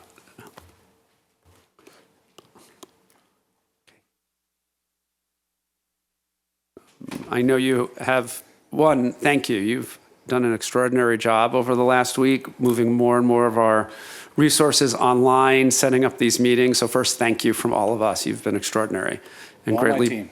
Yeah, a great team, and thank you. We really appreciate everything everyone's doing. So if a council member or a member of city staff that might be needed for a meeting wants to participate at home, how would that work? Could we do it through video? Would it have to be through telephonically? How would that work? So it could be a combination of all of those. We've got a couple of tools that are at our disposal. We have licenses for something called Microsoft Teams, which is, we've mentioned Zoom, and Google has Hangouts, and we've got FaceTime capabilities. So we can find a way, as long as there's a little bit of notice, to meet the needs of every individual council member. So I don't necessarily want to say this is the way you'll do it, because you may have challenges at home. But it can be done. We will absolutely find a way to meet every single one of the needs. Okay, great, thank you. And that's the same for any staff that may be needed for a council meeting. Just the earlier you think you may need this, let Correct. the city manager or our IT director know, because that's how we're going to be able to set this up. And we want everyone to participate as safely as they can in what they feel most comfortable with and is best for them, given their unique individual situations. Absolutely. Great, thank you. Appreciate that. Thanks, Aaron. And before we try and craft a motion with this, again, thank you to staff. Really, both chiefs, please thank your staff there on the front lines and are just doing, as always, an exemplary job. You know, we have many people who either work in our city but work in the Valley and live in our city in the Valley, in the medical profession, who are working enormous hours with such professionalism. And the more we actually stay at home, the less risk we're putting them out and letting them focus. You know, people are going to still have other major things in their lives. There's still going to be strokes and heart attacks and other illnesses. And so all of these actions will help free up medical personnel to deal with those, free up hospital beds, which was discussed. And so the more we each take ownership and responsibility, the better. And I just want to thank those folks who are really on the front lines and coming into contact with people they don't know and are doing their job with such courage and professionalism. And we're so fortunate to have them in our Valley. Yes. Before we make a motion, Yes, so it sounds please. like we're giving some direction with Councilmember Middleton's suggestions there. So I think we can do that separately from the motion, right? So I agree with everything that she stated. I'd love to send our order to each city and request each city follow our lead here, ask that they do the same. I don't know what we're able to do about limiting panic buying and limiting stores overselling toilet paper and things that everyone needs. And then I think your other comment was about allowing special hours for seniors at essential services. And then we obviously internally can limit our own meetings. You know, I certainly think we can encourage stores to voluntarily take those actions. From what I have seen of our local business community, they respond very well to requests. If we need to go further at some point in time down the road, I'm happy to do that. But beginning with a recommendation, I think is a good move. And unless the city attorney tells me otherwise, I think we're almost always in a position to be able to say, we ask you to do something. Thank you. One other issue is that our tribe, our sovereign nation ally here, is keeping their casino open. I know that they issued a letter. So I don't know if there's an update about that. I'm personally very concerned about a casino being open in our city where the virus could spread. I know that they're concerned about employees, which, you know, many of us are, the employees for the whole, you know, in the whole city. So I'm wondering what we can do either on Thursday to send a formal request that the tribe consider closing the casino during this time when the city really will be shutting down non-essential services. Perhaps a request to the tribe, to the state, and to the BIA would be appropriate. That's what I would like to request. I don't know if there's council consensus on that. And would that be something you'd bring on Thursday? Okay. And let's reach out to them now that we're going to be discussing it so they can send someone if they'd like and know. And I think the important piece is, given we're, you know, going to more of a stay-in-place kind of situation in the city, it's going to limit the number of people that are going to be going into any place that stays open. So, Mr. Mayor, if I could clarify to the city attorney, so would this be in the form of a resolution or a discussion item? Now, I agree, I will reach out to them and let them know, but are you suggesting a resolution or just a discussion? A discussion in letter, probably. In letter, okay. I just have one question with the motion. If we're closing down non-essential businesses and restaurants, for our restaurants that are also attached to hotels, are we letting people who are sheltering basically in these hotels go into the restaurants or even, complying obviously with the 10, or are we still saying, sorry, room service only? I feel like it's tough to stay at home, but it's doubly tough to stay in a hotel room. Yes. So I'm just wondering if we are interested in allowing for people who are in those situations to go into the restaurant. I was trying to think how those are unique. Yeah, clearly. exactly. And do we have a recommendation? Maybe our emergency manager who has been on all these calls and dealing with us, how we handle that situation. Because people are going to be in hotel rooms, and they definitely can do, right, delivery outside of their place and room service, which is really important because we want, them to be able to do that. But how do we handle that situation? Thank you, Mayor, council members. It's a very tough question. It is a challenge to be stuck in a hotel and not even be able to go to the hotel's restaurant. But in a public safety consideration, you have to take out only or room service. That's my recommendation. Thank you. I appreciate that. Thank you. I was thinking the same thing, so I appreciate you raising it.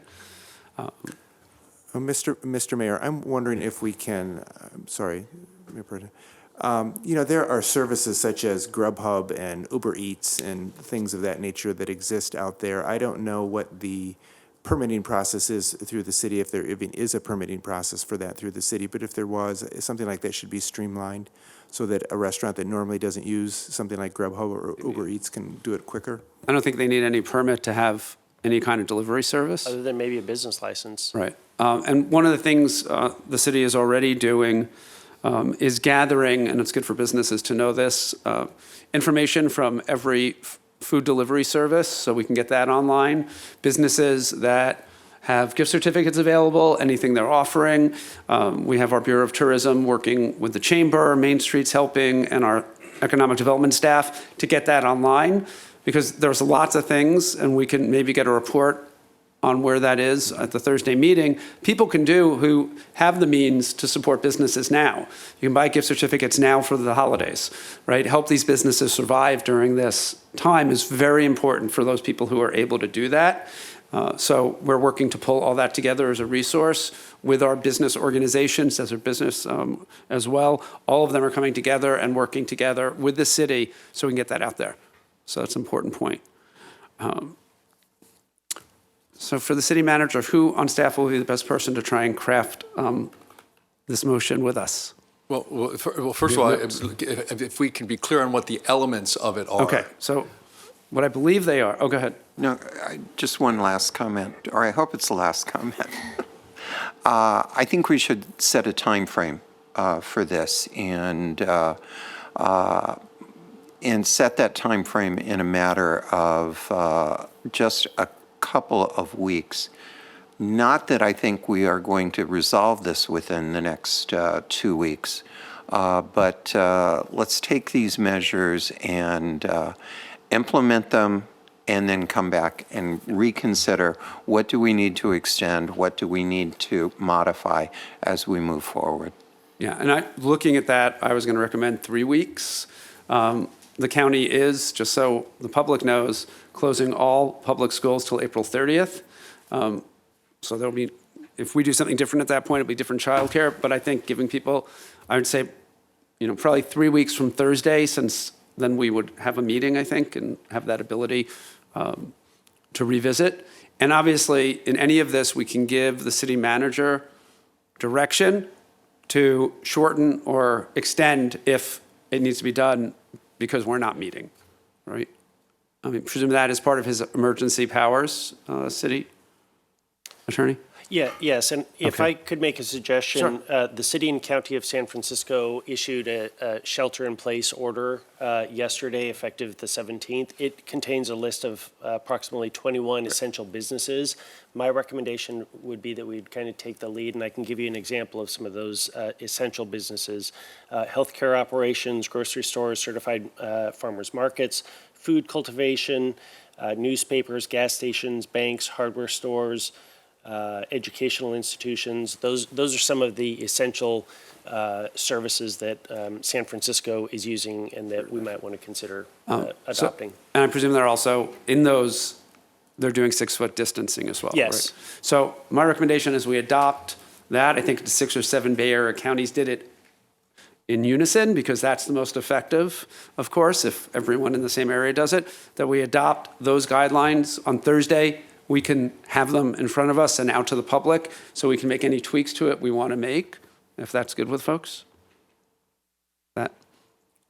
So the motion will be to adopt the same stay in place rules and requirements adopted by the city of San Francisco and neighboring counties, and to bring that forward on Thursday for any revisions, but we'll not adopt it effective, what would you suggest? It'd be effective the next day, So it would be effective? Friday. No, but doing it now, because we're going to do this now as well. And the city manager can do it as quickly as we can get it drafted up. It could be today. Yeah. So end of the day today, so people, have the ability to finish what they're doing today and have time, I think would be wise. And If anyone as well as- disagrees, please add. No, please. I have no disagreement with that. I don't take our police powers or our legislative abilities lightly on this, and I think this is coming a very difficult process for us to make a recommendation. I think if we make the recommendation to do it, giving some conformity, some time for conformity to come into it is going to be imperative. Yes, I don't think there's going to be any, the police department's going to be arresting people. I think it's, right, we're trying to educate people to do these things right now. And I think the police have done a great job. When the bars were closing with gyms and just going out and reaching out, and the education process is going to take a day or two for folks on what to do. And no, this is a really serious thing. And the goal is to get people to, do the right thing, but we know we have to require it to protect the public health. So thank you for that. Mr. Mayor, also this morning, the governor's office issued some clarifications as to what was meant for seniors in terms of staying in place, which provides that you go to essential medical appointments, that there are circumstances where you may need to go to pick up prescriptions and things of that nature. So I don't think we need to incorporate the entire 3 pages of direction that they provided, but there is some good guidance there that should be used so that individuals understand if you're asymptomatic, you're not being asked to restrict yourself 24/7 to being at home. And most importantly, it says you need to get outside to exercise. Just do so while maintaining your social distancing. Yes, thank you. And I think San Francisco's has pharmacies, medical appointments, all those are in that, and those are important for everyone. With regard to the timeframe, Assistant City Manager Fuller pointed out that the next council meeting after this Thursday's is April 2nd. And so in order to avoid having to call a special meeting, you might want to consider having the effectiveness of this order go to April 2nd so you can review it at that point. Which should be 3 weeks, right? From 3 weeks from 2 weeks. 2 weeks from. Okay, that's fine. Let's do that, and then we can extend it as needed at that point. Thank you. Yeah, please.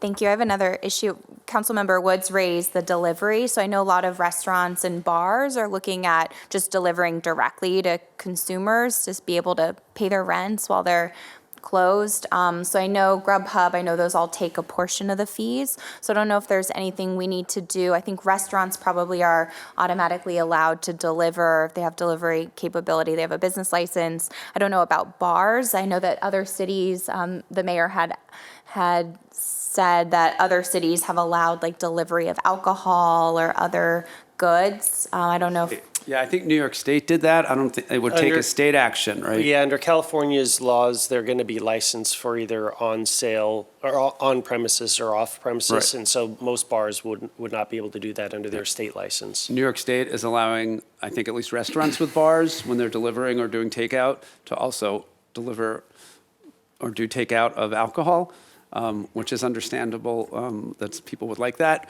but that's would have to be the governor. I know some restaurants already do that. You can get different delivery from different businesses online. So Good to know. And then for Thursday, if there are any other economic relief that the city can control for our businesses and residents, I know other cities are looking at tax relief, licensing fees, fines, anything like that. And then I think we should consider a fund. I hope that the county, the state, the federal government who have budgets a million times ours will really step in, but thinking through that we do have our economic development budget money that we allocated for this year. We have grants and sponsorships money that we've allocated for that purpose. So just thinking through if staff can bring forward any economic relief packages that we might be able to offer our residents, or just combining, I know a lot of service providers already do, and we funded a lot this year and the last few years for rental assistance, food assistance. It's really hard because we don't have a social services department. We don't have a public health department. Really, those are on the other governmental agencies to do. But I think our residents, we really have to consider people are going to go hungry. And so what can we do to offer immediate relief, either directly or through service providers that we might be able to fund to really staff up their rental assistance, food assistance, business assistance, things like that. Yeah. And that's why getting what county, state, and federal government have available and figuring out how we can access that is going to be so important. I mean, one thing to keep in mind, and I agree with you on those needs, is our budget is based on pre-coronavirus and is going to be significant reductions in our budget moving forward. There's already efforts both at the Convention and Visitors Bureau and our Bureau of Tourism to be planning for when we are through this to really push a second season, maybe second and third season this year to try and recoup some of that for all of our businesses and workers. But those also obviously will impact city government. And of course, given the stock market, there's going to be an impact on everyone, including, CalPERS and pensions that we will have to discuss as well, and our payments may go up. So, those are all further discussions right now as public health, but making sure people are getting food and the necessities is so important. And that's the reason we'll be discussing the eviction protections as well. So thank you for that. Do you want to read the motion? Well, actually, if I could, Mr. Mayor, just some clarification on the motion. So I understand generally you're asking to shelter in place with the exceptions for the list of essential kinds of things people need to do. We're going to use the San Francisco Bay Area model, but just for clarification, so as part of this, you will also be requiring all restaurants to close, period, so they can't do the 10. Dining. So almost, and so that would apply to their outdoor, because we're getting questions, outdoor patios, indoor separation. So that will go beyond what this order is, just so we know what to enforce. So all restaurants will be closed to the public. They will be doing in-restaurant dining. They will be doing delivery, drive-through, pickup. Yep. Pickup. Okay. All of those. And that's one. The other part of that, just with hotels, hotel lobbies, rooms are exempt, but hotel restaurants will be closed as well. Yeah, but for common areas in hotels, when you get up to jump in. So for the hotels, their restaurants can remain open for room service or for takeout. So if a guest, they can come down and pick up food and then go back to their room, or come down, pick up food from the restaurant and go sit outside at the picnic table. So hotel restaurants don't have to close. They're just closed for in-hotel dining. Right. So if they do delivery or pickup, as long as people are practicing the 6-foot distancing, they can be in the pool area or other areas, on lounge chairs or outdoor tables, if they're practicing that distancing. For the time being. Yeah, currently. Okay. Yes. All right. And then the other thing, just so we know what we're enforcing, for all businesses that are outside that exception list, that they will say, well, we're within the 10, such as beauty salons, dog groomers, you name, the list goes on. All of those will be mandated to be closed. Close to the public. We're not Closed to the public. We're not doing the 10. We're doing, They're right, we're not- following San Francisco guidance. Now, my understanding is, right, if a business owner needs to go in to do work, to keep their servers going, right, we want them to be ready when things open, to be able to do it as fast as possible. They can do that. They just won't be open to the public. And if there's someone in there working with them, they need the 6-foot distancing. Is that right? Yes, that's in the San Francisco. So what would be helpful is, so if every business in the city will be mandated closed except for what's in the exceptions, it might be helpful to read through close to the public, so close to to the be clear. public, except for deliveries or us to read it pickup. now? Yeah, could you read that? It might be helpful to go through that list, just so council's clear on what we're implementing. And also the public. And the public, indeed.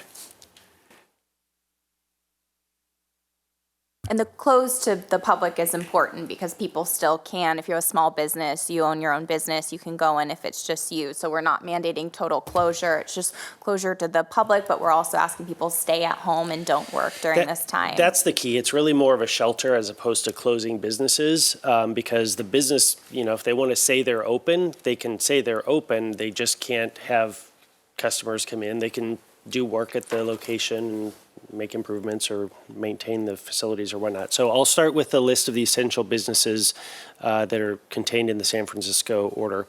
Healthcare operations, grocery stores, certified farmers markets, farm and produce stands, supermarkets, food banks, convenience stores, other establishments engaged in the retail sale of canned food, dry goods, fresh fruits and vegetables, pet supply, fresh meats, fish, poultry, and other household consumer products, such as cleaning and personal care products.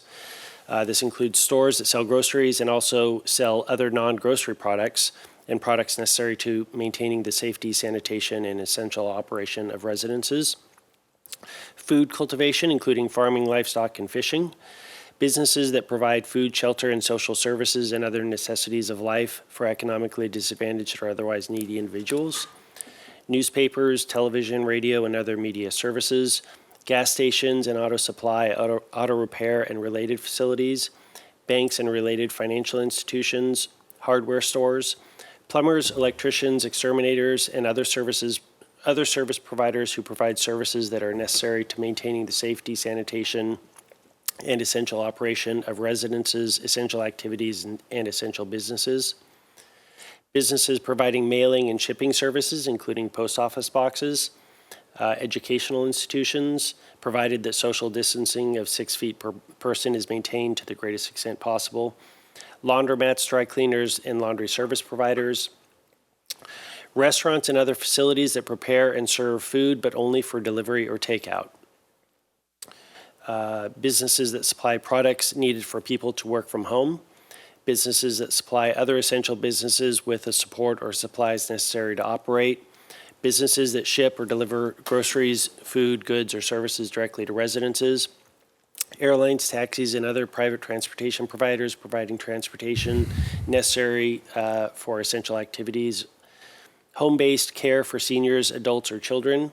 Residential facilities and shelters for seniors, adults, and children. Professional services such as legal or accounting services when necessary to assist in compliance with legally mandated activities. And child care facilities providing services that enable employees exempted in the order to work as permitted with social distancing and other requirements. So that's the list of the 21 essential businesses that the shelter-in-place order allows to remain operating. So it might be easier to list the ones that aren't accepted? So, as So you can let me see, ask two the enormity of the broadness. So, I guess it is going to be hard to. What is the specific definitions? We will have a lot of businesses claiming they are one of those. We will have to be arbiters. Obviously, the council can refine that as we have our meetings and give us further direction. But I would just like, I guess we're trying to get our arms around. So the dry cleaner would be open. The dog groomer would not. So it's going to be that kind of calculus that we're going to be going through with every business. And so we may not get it all right immediately.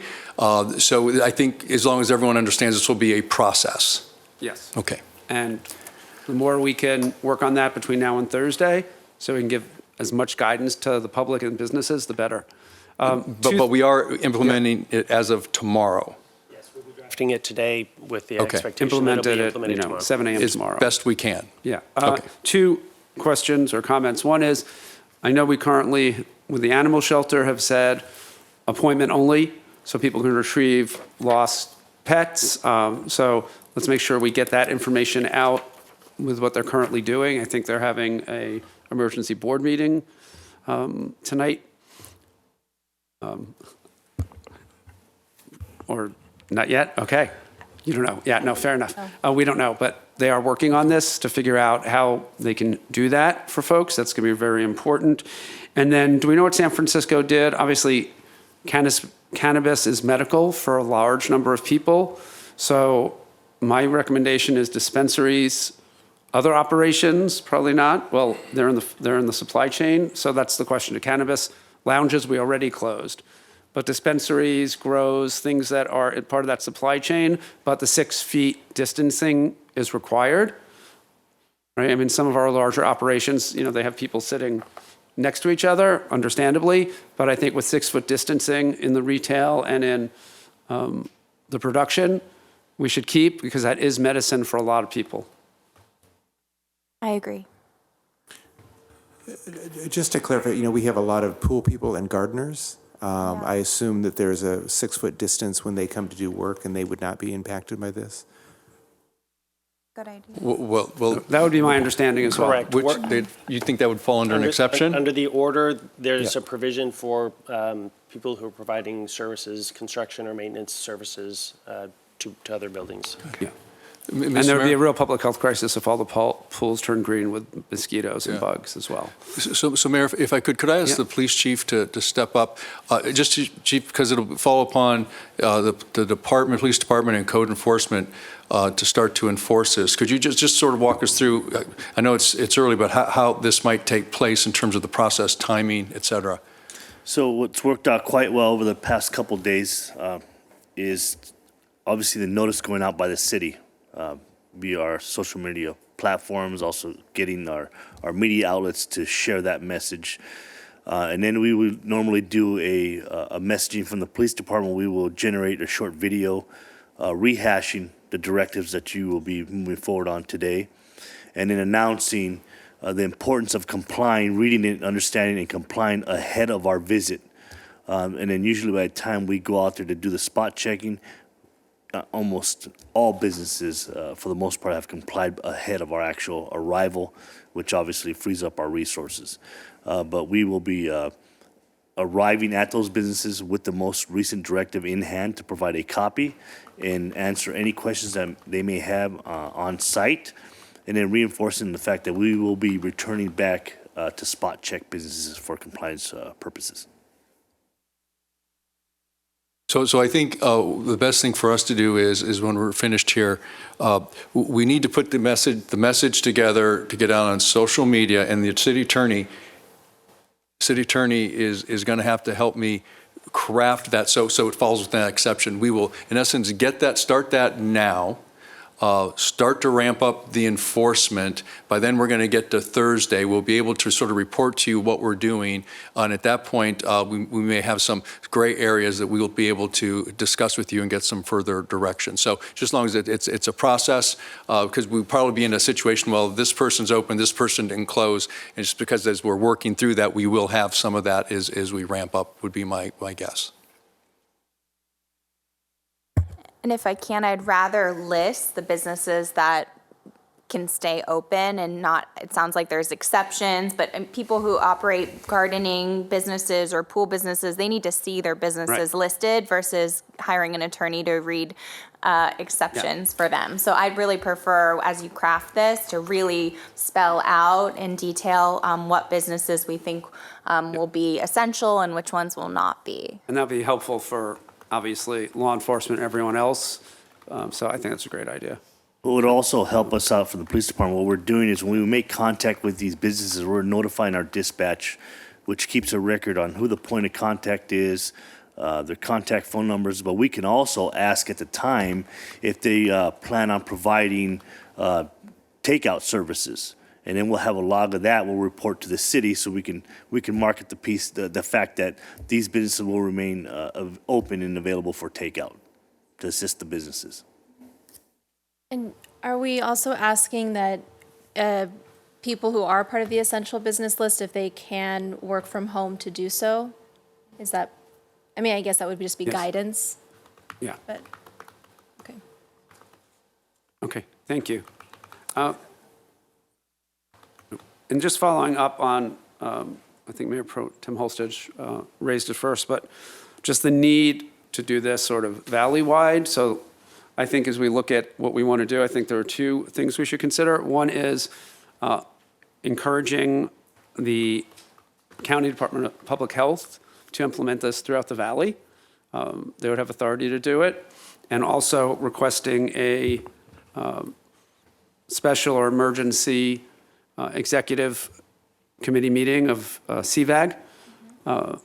Because I think if we all are in sync in protecting the public, we avoid it. People can, as you know, there are people who have to, you know, on the border of these cities, and people will go back and forth. And the more we can do to slow and prevent spread in our valley, the quicker we're going to get through this, and the better everyone will be health-wise, and the better our economies will be back on order and help businesses.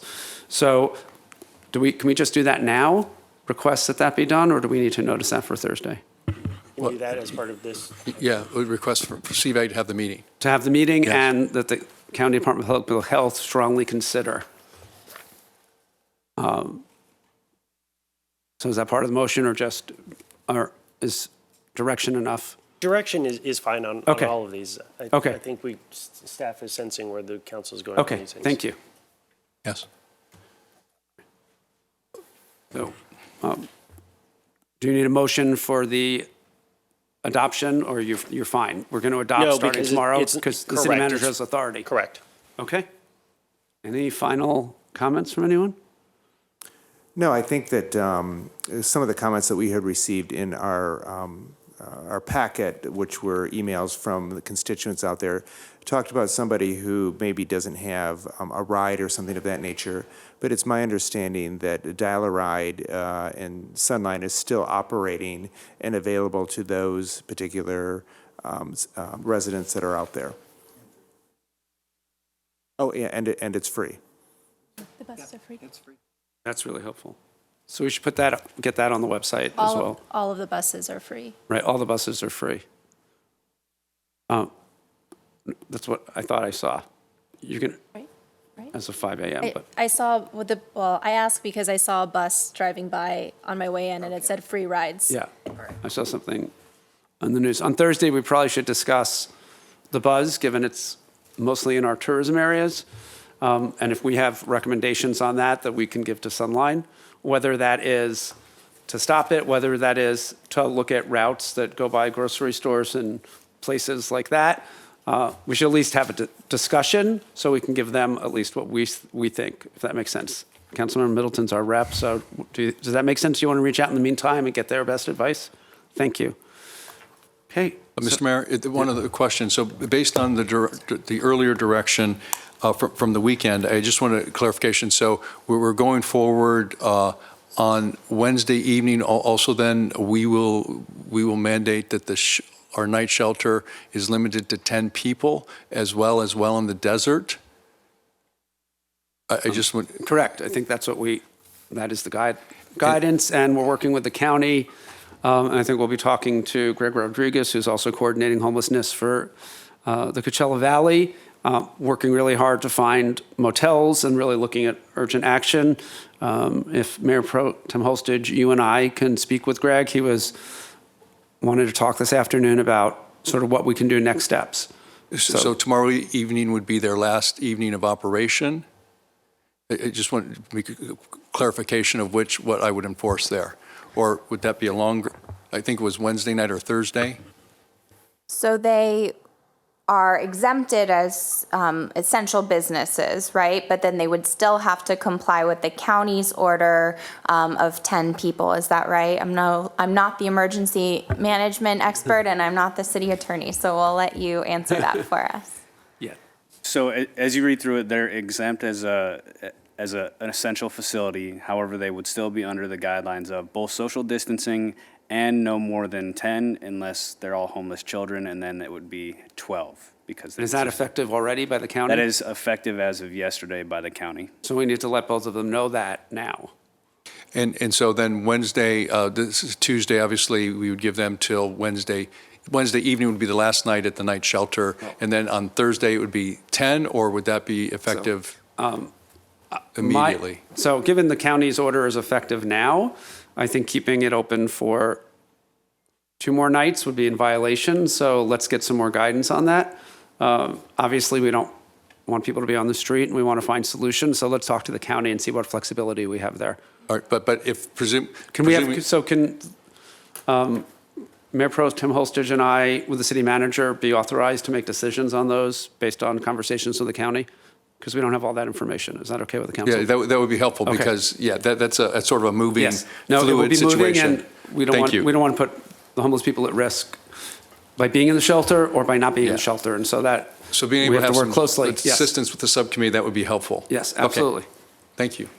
So, seeing nothing further, just thank everyone on the staff and the council for the thoughtful conversation. Really want to thank our residents. You know, we will come out of this. We'll come out of it together by being what Palm Springs has always been, just a caring, thoughtful place. And we're going to continue working hard to make sure we're protecting our residents and our employees and the workers in our city and our businesses. So thank you all very much. And with that, we will adjourn the emergency council meeting.